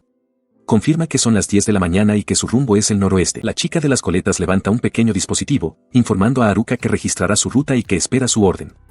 Haruka asiente con un simple de acuerdo. Con su decisión tomada, desenvaina su espada, cuyo acero resuena en el páramo silencioso. Muy bien, ordena, avancemos. Ella se mantiene preparada para el desafío que se avecina, con el hombre de la perilla observándola desde atrás, asumiendo ahora el papel de un guardián vigilante. Mientras su grupo estaba preparado, el hombre de la perilla les ofreció unas palabras de despedida, aconsejándoles que al principio sus acciones debían ser tal y como dicta el manual. Luego las observó mientras se daban la vuelta para adentrarse en las llanuras abiertas. Avanzaron, un pequeño grupo caminando a través de la vasta y vacía extensión del primer nivel de la mazmorra. De repente, la chica de las coletas se detuvo, señalando algo a lo lejos. «Oigan, miren», gritó, allí. Su dedo apuntaba a un pequeño conejo blanco, sentado tranquilamente entre las briznas de hierba. La chica de las coletas se quedó mirando, confirmando lo que veía. «Es un conejo». «De verdad que lo es», murmuró, con un toque de asombro en su voz. Su observación desató una discusión. Preguntó si era un monstruo, y Haruka reconoció que, dado que estaban en una mazmorra, era una gran posibilidad. Insegura del protocolo correcto, Haruka se dirigió a Mizuki en busca de orientación, preguntándole cuál debería ser su siguiente movimiento. Desde una cresta cercana, el hombre de la perilla observaba su vacilación. Abajo, Mizuki tomó una decisión, volviéndose hacia Haruka y solicitando su apoyo para el inminente enfrentamiento. Se deslizó hacia adelante, con la espada en ristre, preparándose para atacar al conejo solitario. Detrás de ella, la lancera observaba atentamente, lista para dar apoyo. La criatura continuó mordisqueando la hierba, de espaldas a su cauteloso avance. Pero entonces, en un instante, se giró, sus ojos encontrándose directamente con los de ella. Una sacudida de sorpresa recorrió a Mizuki, la habían descubierto. La voz del conejo, inesperadamente clara, resonó en su mente. Cuestionó su intención, preguntando si planeaba atacar, pero observó con frialdad que la distancia entre ellos aún era demasiado grande para tal intento. Antes de que pudiera reaccionar a la criatura parlante, ésta desvió la mirada. Un susurro en la hierba llamó su atención cuando varios conejos más pequeños aparecieron de repente, rodeando al primero. El monstruo solitario no estaba solo en absoluto. Era una madre, protegiendo a sus crías. La coneja madre se alzó sobre sus patas traseras, en una postura defensiva, mientras sus crías pasaban saltando junto a la paralizada Mizuki. Gotas de sudor se formaron en su frente mientras permanecía en su postura de ataque, con la situación mucho más complicada de lo que había anticipado. Su tenso encuentro con el conejo fue interrumpido violentamente. Del suelo brotó una monstruosa criatura vegetal, con sus espinosos tentáculos desplegándose alrededor de una fauce central. Sus ojos se abrieron de par en par con puro terror mientras los apéndices con púas pasaban zumbando junto a su rostro, la repentina emboscada dejándola paralizada por el shock. Dentro de la mazmorra, una manada de conejos monstruosos lanza un grito penetrante, desatando una ráfaga de extraños proyectiles con forma de tentáculos desde sus bocas. La andanada de ataques hace que Mizuki Miyano caiga de espaldas sobre la hierba, perdiendo su espada mientras la lancera pelirroja observa la escena. En el suelo, es atendida rápidamente por Haruka, quien le pregunta si está bien. Mizuki, conmocionada, se disculpa, admitiendo que la salvaron. Sus compañeras se enfrentan a la verdadera amenaza, los conejos han mutado, sus rostros se abren en fauces grotescas que arremeten con múltiples tentáculos.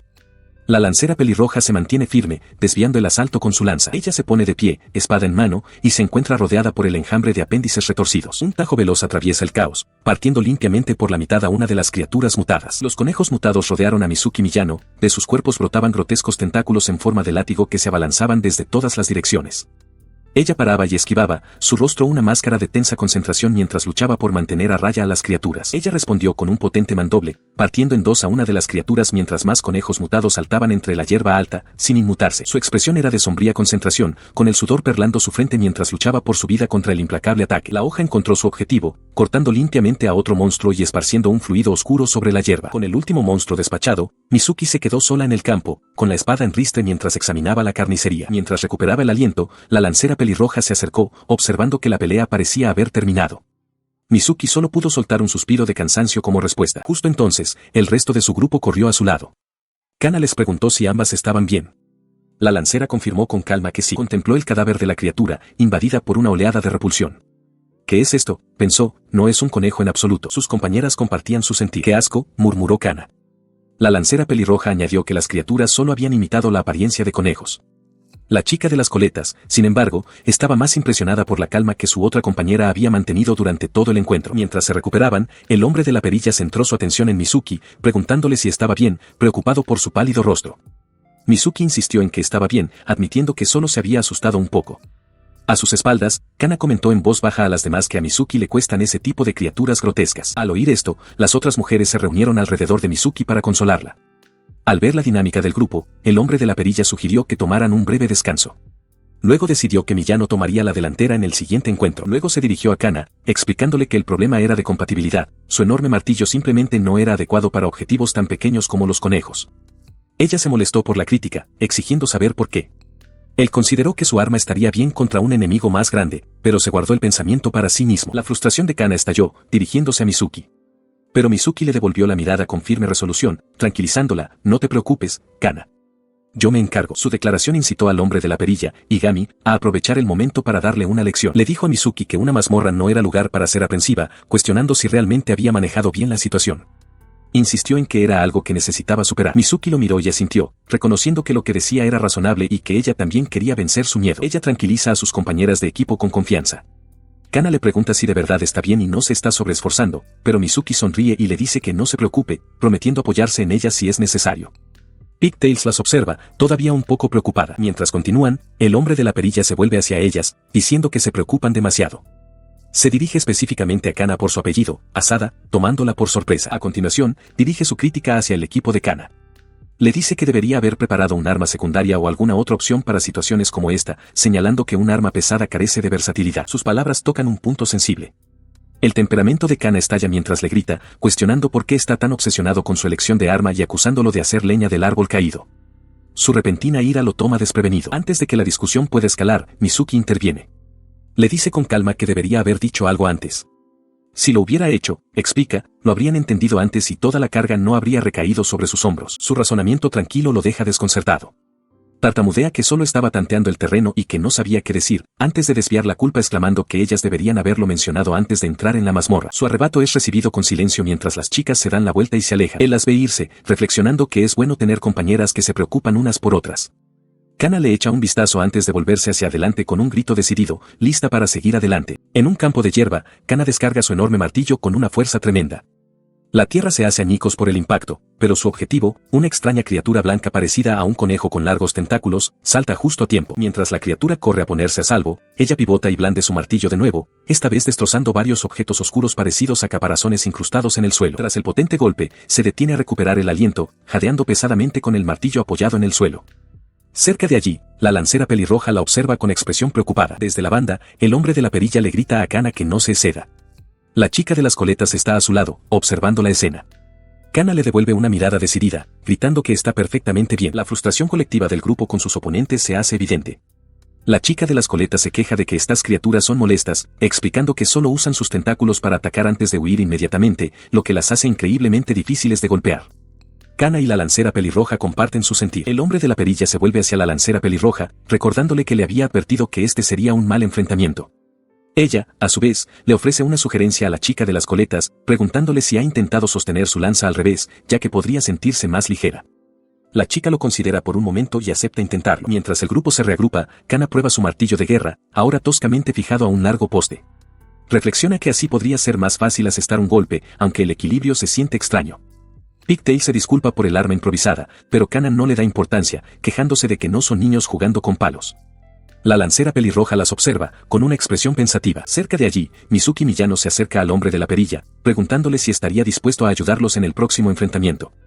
Él la mira, con una leve sonrisa en los labios mientras considera su petición. La lancera pelirroja presenta entonces una nueva estrategia a las demás.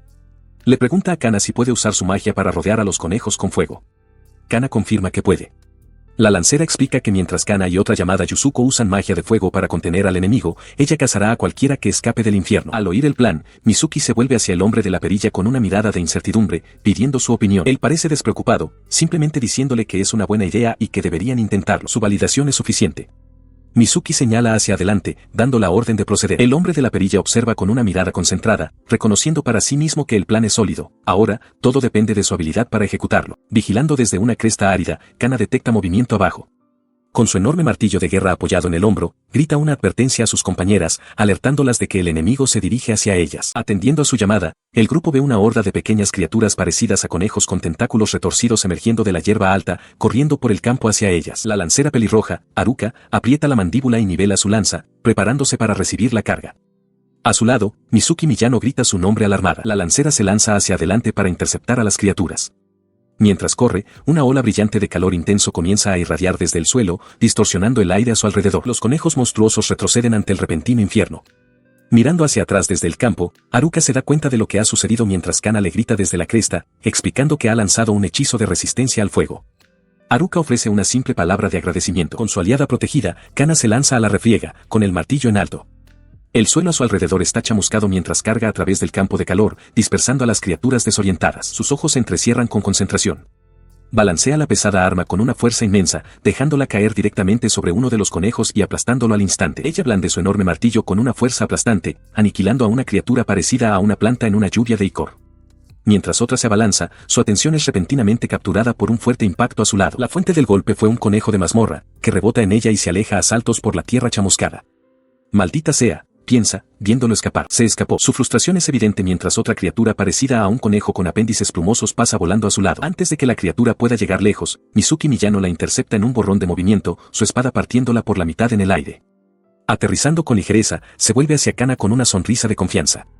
Le dice que le deje a ella los que huyen. Kana debe concentrarse en acabar con los enemigos restantes. Con una sola palabra, Mizuki disipa el intenso campo mágico que las rodea. El resto de su grupo observa el desarrollo de los acontecimientos, sus expresiones una mezcla de sorpresa y concentración. Revitalizada, Kana sonríe y declara, este es el último. Mizuki le devuelve la mirada, con una gota de sudor en la sien, lista para el empuje final.